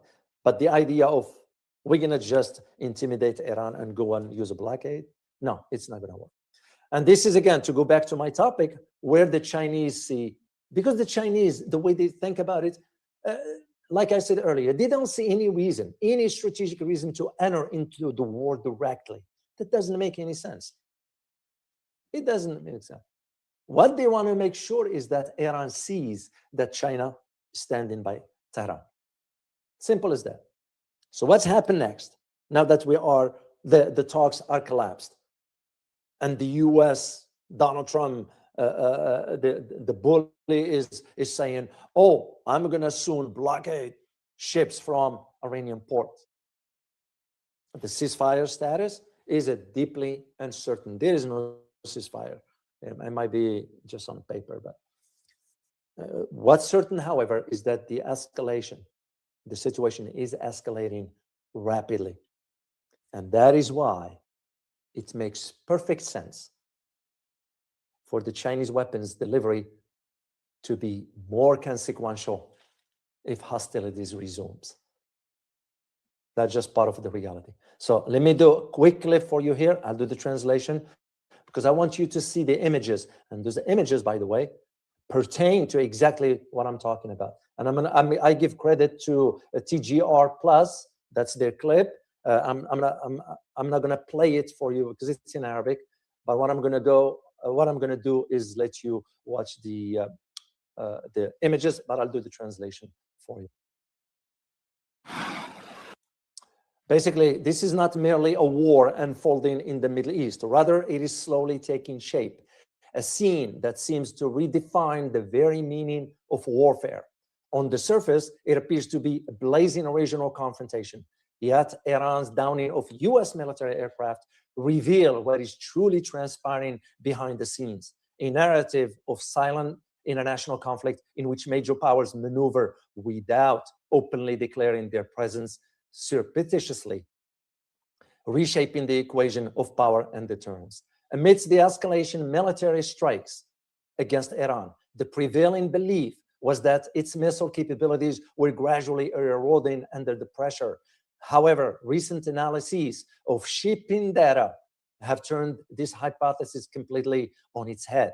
Even as the fires of the conflict rages, supplies. Oh, let me put this for you here. Sorry. Supplies line were quietly operating across the seas, transporting something far more dangerous than the weapons themselves, the capacity to manufacturing them. From ports in China, specifically the port of Golan in the city of Zhuhai, a convoy of Iranian vessels subject to international sanctions set sail towards Iranian shores. At least 5 such vessels have appeared on this route since the outbreak of hostilities. Some have already arrived, while others are currently en route. They were not carrying ready-to-launch missiles, but rather sodium perchlorate, the essential ingredients for producing the solid fuel used in ballistic missiles. Herein lies the most critical shift in the geopolitical landscape. Instead of merely being supplied with finished weapons, Iran is being provided with the means to domestically manufacture hundreds of its own missiles. According to experts' estimates, the quantities that have arrived recently far exceed previous shipments, which were sufficient to produce between 102 and 157 missiles. Now, however, the figures suggest the potential to manufacture approximately 785 additional missiles, a number that completely redraws the regional balance of power. Armed with this capability, Iran no longer appears to be in a defensive posture and is commonly assumed, but rather in a position that enables it to sustain a launch rate of between 10 and 30 missiles. 2 missiles are being delivered daily, a pace that could persist for up to a full month. However, the story does not end with the numbers. What is far more significant is the manner in which this operation is being conducted. In this context, China is not shipping weaponry directly, but rather material classified as commercial goods, given the difficulty in tracking these vessels due to the disabling of tracking systems and the alteration of routes and names. It becomes evident that what is taking place involves far more than mere transport operation. Far from being ordinary, these routes constitute an integral part of a supply network designed to evade surveillance and sanctions. Indeed, some assessments suggest that these pathways may not remain confined to the maritime domain, or rather, they could eventually extend to overland routes, a development that will pave the way for a more stable and continuous flow of supplies. These developments we are witnessing today, moments of critical and qualitative significance, such as Iran downing of US military aircraft, convey a message that transcends and the purely military realm. They serve to redraw the equation of deterrence and reveal that global conflict is currently being waged through indirect means, a conflict whose impact nonetheless extend beyond borders, quietly yet perilously reshaping the global balance of power. What's that? It's compounded hogwash. Bet those weight loss meds ain't FDA approved. Smells like snake oil to me. That is the importance of these aspects. And that's why I want you just to have an idea, at least, of what is going on regarding these particular aspects here. If the truth matters to you, hit like, subscribe, and tap that bell. No spin, no agenda, just the stories they don't want you to know. So don't watch from the sideline. Be part of the movement. Your support keeps the truth alive. Thank you very much. And I am very, very grateful for your support. The idea of that Iran is ready to use stockpile. This is why Iran right now, as we speak, is turning to a third and a fourth generations types of missiles. That is why Iran is vowing to reveal more capabilities moving forward. And once again, when you think about what China has shared with Iran so far, and by the way, here is the picture of the port of Gaulan. This is where the ships leaving from China into, and I'm going to talk very, very soon here about the other types of Iran's missile development. And this is why you have to understand that the US now is realizing there is no way we're going to defeat Iran unless the nukes are used. But Pakistan and China already proceeded. I don't know about Pakistan on this. No, I don't know. But anyway, this said that if Israel used nukes on Iran, Pakistan and China will use the nukes. I hope it never gets to that. But here is the harsh reality from day one of the war. From day one, Iran was saying all what the US is saying, all what the Israel is saying in their media, and all what they want the people to know is falls within the scope of psychological warfare. And this, even some military and political analysts in the West agreeing with that. Because why? Because Iran possesses the capability to sustain this conflict for many years, not for next month, not 6 months from now, for years. And that in itself is backed by a stockpile of types of weapons that Iran has in its possession. That's the harsh reality. And this is where the reports have clarified, particularly during the days of we are witnessing the conflict, especially the last 2 or 3 weeks. Because some of these missiles that Iran used, here is the key, which we were shocked to find that out. They were pre-fueled with propellant designed to remain viable for up to 15 years. Let me repeat that for you. The types of missiles Iran had, pre-fueled with propellant designed to remain viable for up to 15 years. That's what I'm saying. And I said this yesterday for the record. Iran has prepared this for decades, for about 3 decades for this scenario. And by the way, these assets are housed in clandestine locations, sites that not known to many, even within the government inside. And with this underground, what is known as missile cities, those are beneath the mountains ranges that the US could, no matter what we drop. Iran planned on this for a long, long time. And these facilities are difficult to target because we found out. Remember last June? Oh, we destroyed Iran's nuclear facilities and all. It was nothing but hypes. it was nothing but hypes. Because the storage facilities, here is what Iran asserts, and they did say that before, that Iran's missile inventory remain robust, enabling it to sustain the war effort for years to come. This is the harsh reality. Israel will not be able to do this, and the US will be worn out, because we're already worn out. Not even our war.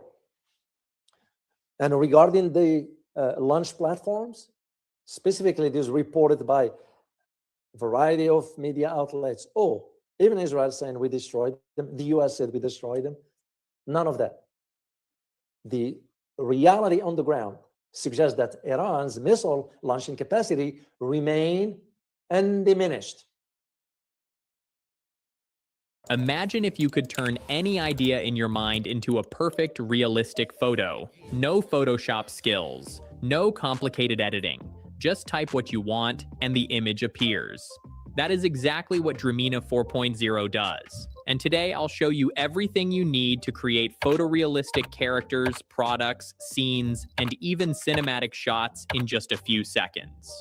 Dremina is a full creative studio powered by ByteDance, the same company behind TikTok. It lets you generate images, videos, avatars, and even motion content, all in one place.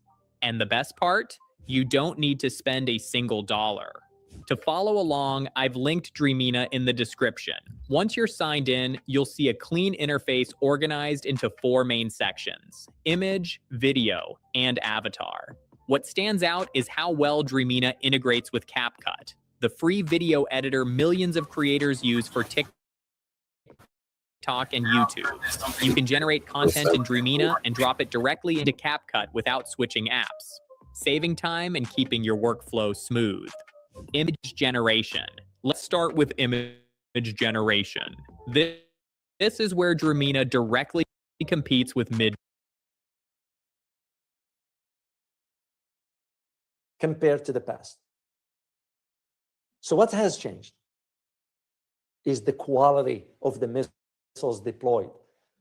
Because previously, I'm sure you've been, at least if you've been watching this channel here, I've been walking you through from day one. As a matter of fact, that's all I've been covering.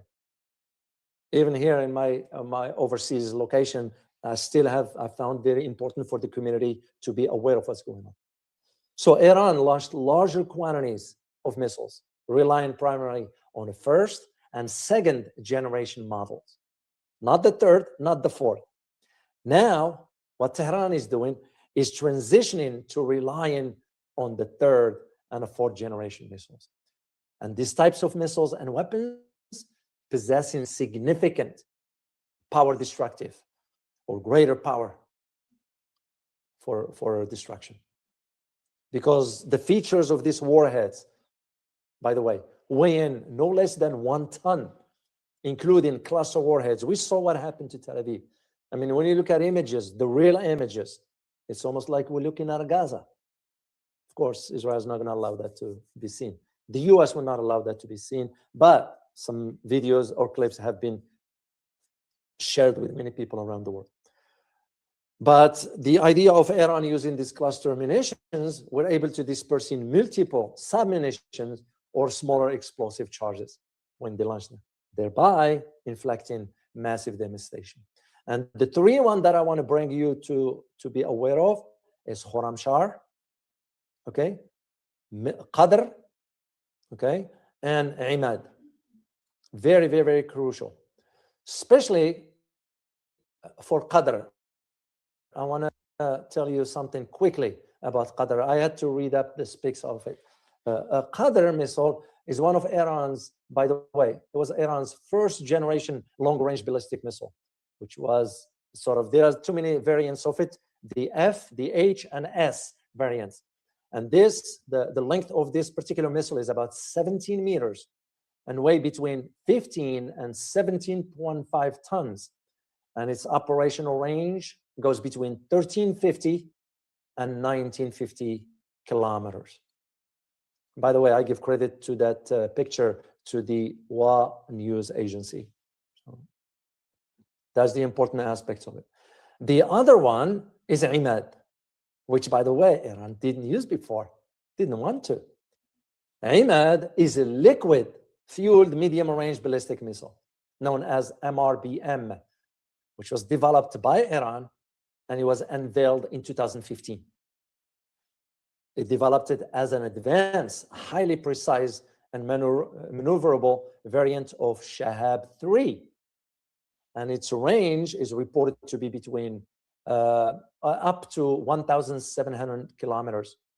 And its payload is about 750 kilograms of payload.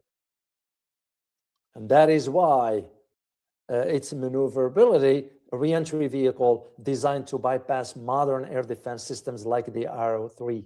And that's why the massive destruction took place in Tel Aviv. It's because of this type of missile. And as we speak, Iran is actively manufacturing now a new type of missiles concurrently with their deployments, using the two key ingredients from China, the chips and the solid fuel. And these new units, by the way, are produced as we speak in clandestine facilities. Not many know. I don't know, of course. Not many know. And all this is Iran to ensure that it can sustain this war for how long it takes. And we won't be able to do so. So let me share the clip with you here before I'll share my conclusion with you before I let you go here. And here is the harsh truth as to how much we are losing into this war regarding the, let me copy the link here and share it with you.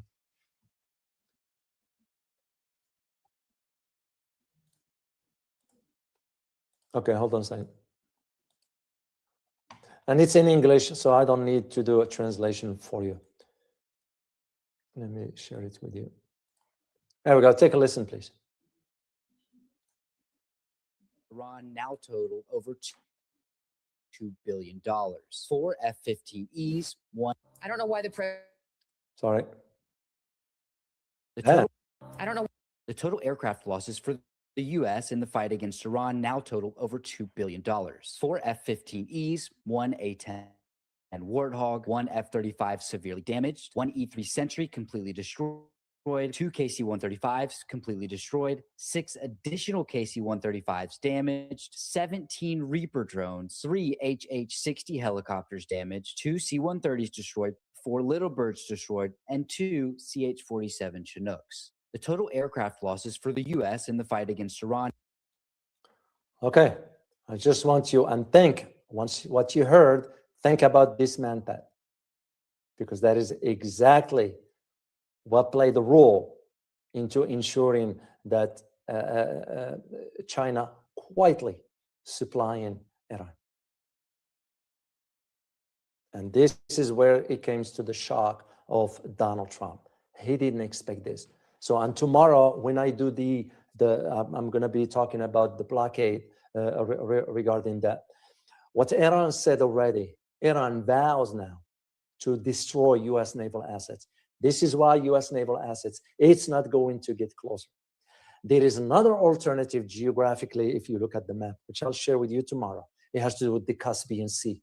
Why is this important? Because that's a body of water that both Iran and Russia have an interest in securing. This is the importance of why the U.S. is making a terrible mistake regarding these aspects of it. So, I wrote an article about this particular topic already ahead of time. I'm going to share it on the link on the chat box. I'm sorry, for those who might want to read it. I wrote it on Substack. If you want to subscribe to that, it's free. So I don't do subscription for, at least not for now. So. And all this comes against the background of something else, which is North Korea yesterday just tested a new type of cruise missiles. Why do you think the timing of it? Why will North Korea test the missiles right now? So this is, again, when you look at the idea of how this is moving forward. So let me share my conclusion with you here, and I will leave you with a question, because I always like, and by the way, I truly, truly appreciate you when you put your comments, when you share your thoughts, and when you participate in the surveys, which, by the way, we did last time. I thank you for participating in that. What we're looking at right now as we speak, volatility comes to mind, because volatility of the region and volatility of the situation we are in. Because ceasefire that Donald Trump was talking about was already a fragile one. I didn't believe in it. And once again, I spoke of it that ain't gonna hold. And that's exactly what happened. Even though there is some, but it's being now tested, because Israel is still able to do whatever it wants in Lebanon. And does the US tell to Israel stop? It can't. Donald Trump can't. That is, again, why this ceasefire is so fragile. The peace talks collapsed after 21 hours of talks. And the so-called US naval blockade is going to be challenged one way or another. Because once you start seeing certain types of missiles targeting destroyers, and when you start to see the US naval assets sink into the water deep down, it's going to be a different conversation. And all this behind the scenes, you have China. China's quietly resupplying Iran with the very weapon that could now shoot down American aircraft. Okay? The moment the firing resumes, which I foresee, sadly, but I do foresee that the firing is gonna. Of course, there are those analysts saying, oh, China has to be careful. No, what China needs to do is just to walk a fine line. They know how far they can go. China's, they're smart enough to know. Remember, Sun Tzu, for those who, The Art of War, which, by the way, is a required reading at the US Military Academy, West Point. That just tells you an idea right there. And that is exactly where this, Iran knows that it has powerful friends. We're talking about China. We're talking about Iran. I'm sorry. We're talking about Russia, and we're talking about North Korea. So it has a little incentive to accept any terms that is coming from Washington, especially when Washington is saying in a subtle way, unconditional surrender. Good luck with that. Good luck with that. So here is my question for you. This isn't just, by the way, West Asia or Middle East story. This is, in my opinion, my humble opinion, this is a preview of how the next great power conflict could unfold.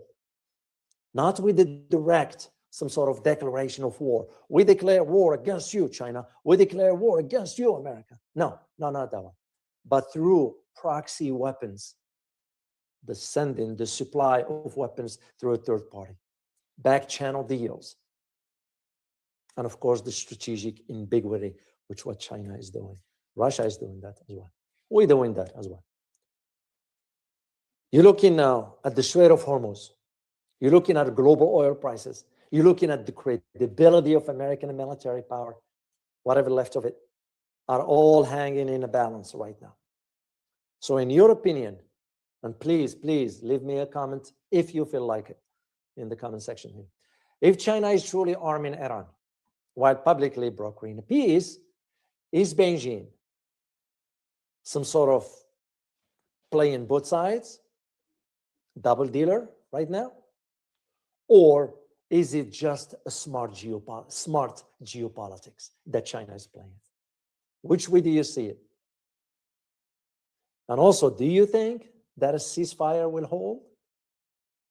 Or are we a few days away from a full-scale war that will resume?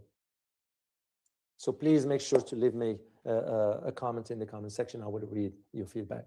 And like I said earlier, tomorrow I will be talking about the blockade. Please make sure to read my article that I posted in the chat box. I take this opportunity, first of all, yesterday, my sincere apology. First of all, let me say thank you to Naz M. Thank you so much for your super sticker. You wrote, Dr. O, this is a bit off topics. No worries.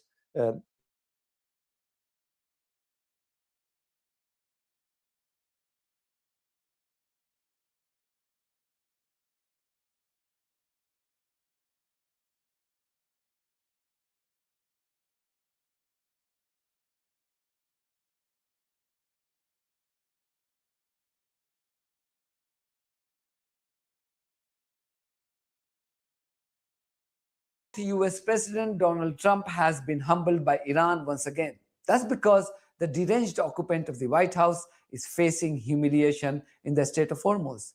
Several Iranian-linked ships have passed through this crucial waterway, despite the US military yesterday announcing the blockade of the Strait of Hormuz. And if this wasn't enough, there are reports of China even considering to send its warships to Iran to escort its oil tankers. This would be the broad focus of my video today. Also in this video, an emotional scene from Uzbekistan as an Iranian athlete wins a gold medal in the World Junior Taekwondo Championship, even though Iran faces atrocities by the US and Israeli terrorists at home. So please stay tuned. So Trump imposed a blockade of the Strait of Hormuz yesterday. This was the first time anyone had used a method of blocking the same waterway that he wanted to open. Now you realize why I call this man the deranged occupant of the White House. Well, now even American lawmakers are addressing him using the same term. That's the power of you lovely people.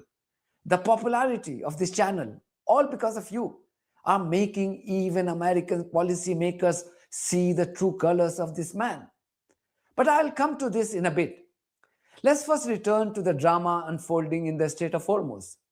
Not that I was surprised, but the news is that several ships linked to Iran and China have passed through this crucial waterway despite the US military announcing its blockade.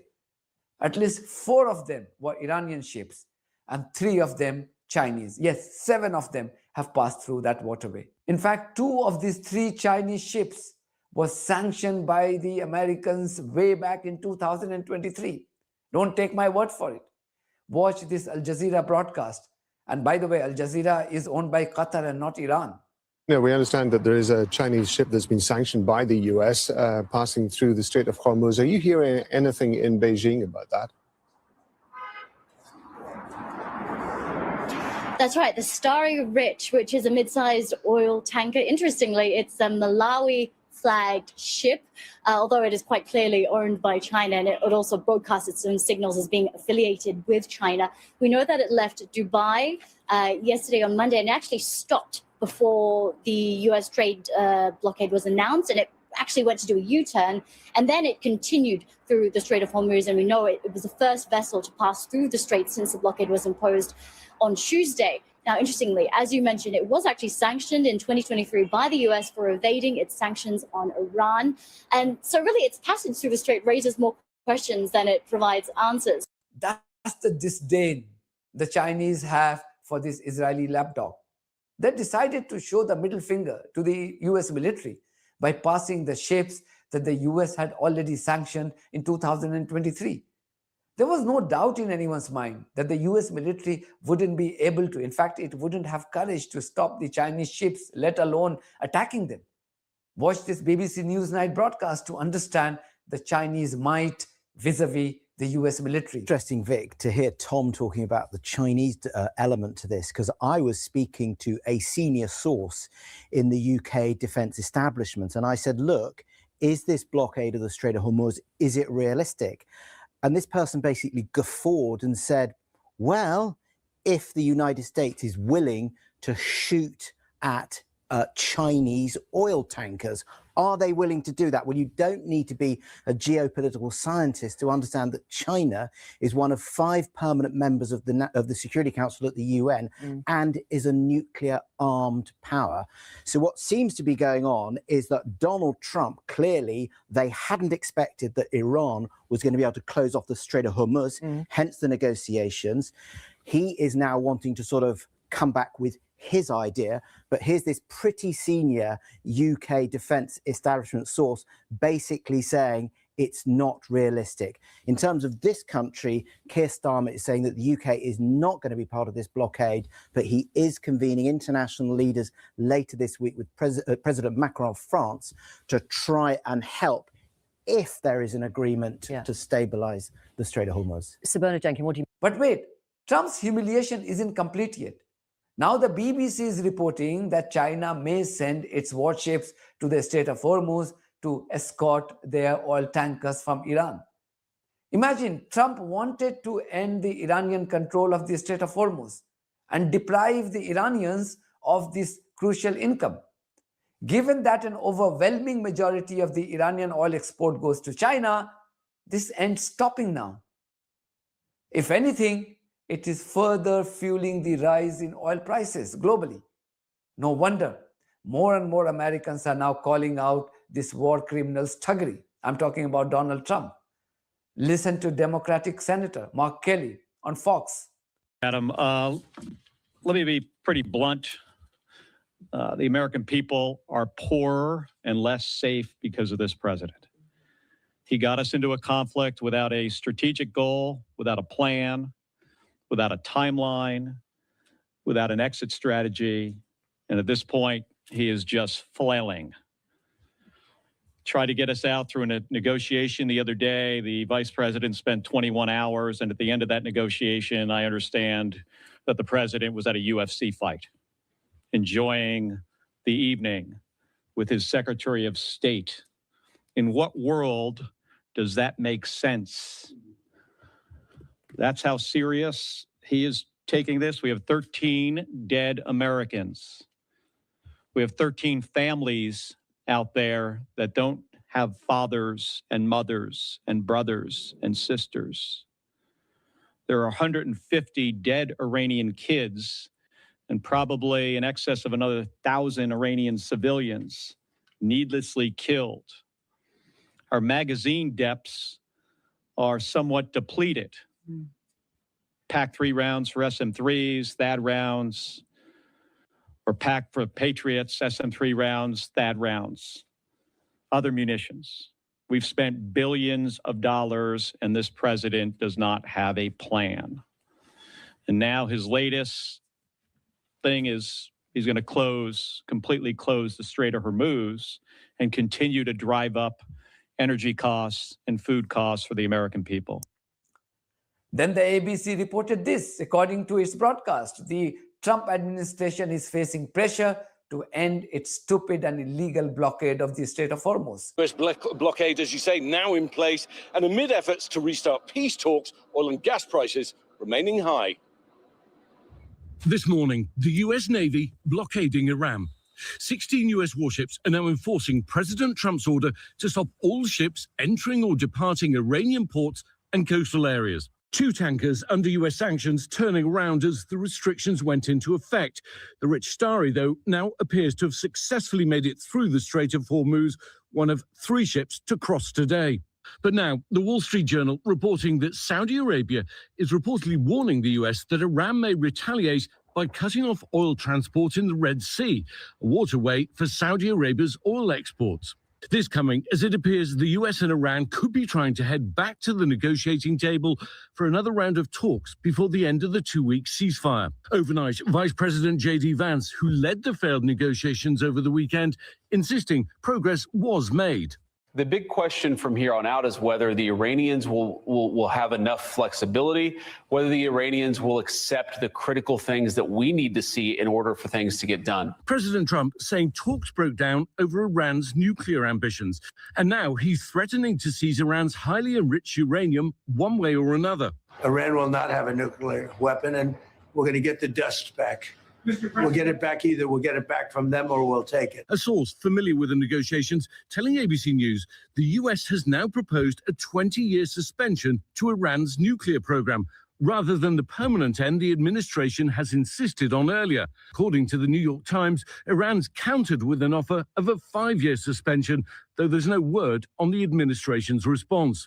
Since the start of the war, the president promised this conflict would last only 4 or 5 weeks. Now, with the war entering its 7th week, a fragile ceasefire is in place as oil and gas prices remain high, with no relief in sight. Well, Secretary of State Marco Rubio taking part in talks in Washington, D.C. today between Lebanon and Israel to try and bring about a ceasefire there. Meanwhile, a Pakistani security official telling ABC News no fixed date, no venue set for any resumption of talks between the US and Iran. As I said before, Trump's problem is that he is desperately trying to find an honorable exit, but is unable to do so because the Iranians are in no mood to provide him one. Now, instead of calling the end of his illegal military campaign against Iran, he keeps pulling himself deep into a quagmire with more crazy decisions. His utterances against the Pope and social media posts depicting himself as Christ can be seen in this context. No wonder even American lawmakers are calling Trump deranged. This is Senator Chris Van Hollen. And now we see the same president who attacked the Pope putting images of himself online as if he's Christ. This is a deranged man. This is a man that should have no connection to being commander-in-chief. It's a man who's putting Americans at risk, people around the world at risk. And so I just want to say, along with my colleagues, when you're looking at a president who's so unhinged, why is it we can only find one Senate Republican, Rand Paul, to say no, to say they're going to exercise their constitutional responsibilities and make sure we end this illegal war that is making us less. Snap your W-2 and file your taxes 100% free. Plus, get your biggest refund, roughly 30. Less safe. Insulting Christians was the last nail in the coffin for Trump. His advisors may try to give as much spin as they want, but this has upset a lot of his Christian MAGA supporters. So not only has he failed in every single so-called objective against Iran militarily, but he has also ended up making Iran even stronger through his illegal military adventurism. And add to that, the widespread discontent within his support base in the US. I will leave you with this emotional clip from Tashkent, one of my favorite holiday destinations. This was the moment the camera captured the raising of the Iranian national flag following a gold medal victory by Muhammad Irfan Khudai at the 15th World Taekwondo Junior Championship in Uzbekistan. For all you know, this junior athlete may have suffered a lot in the recent terrorism unleashed by the US. Go figure. Follow me.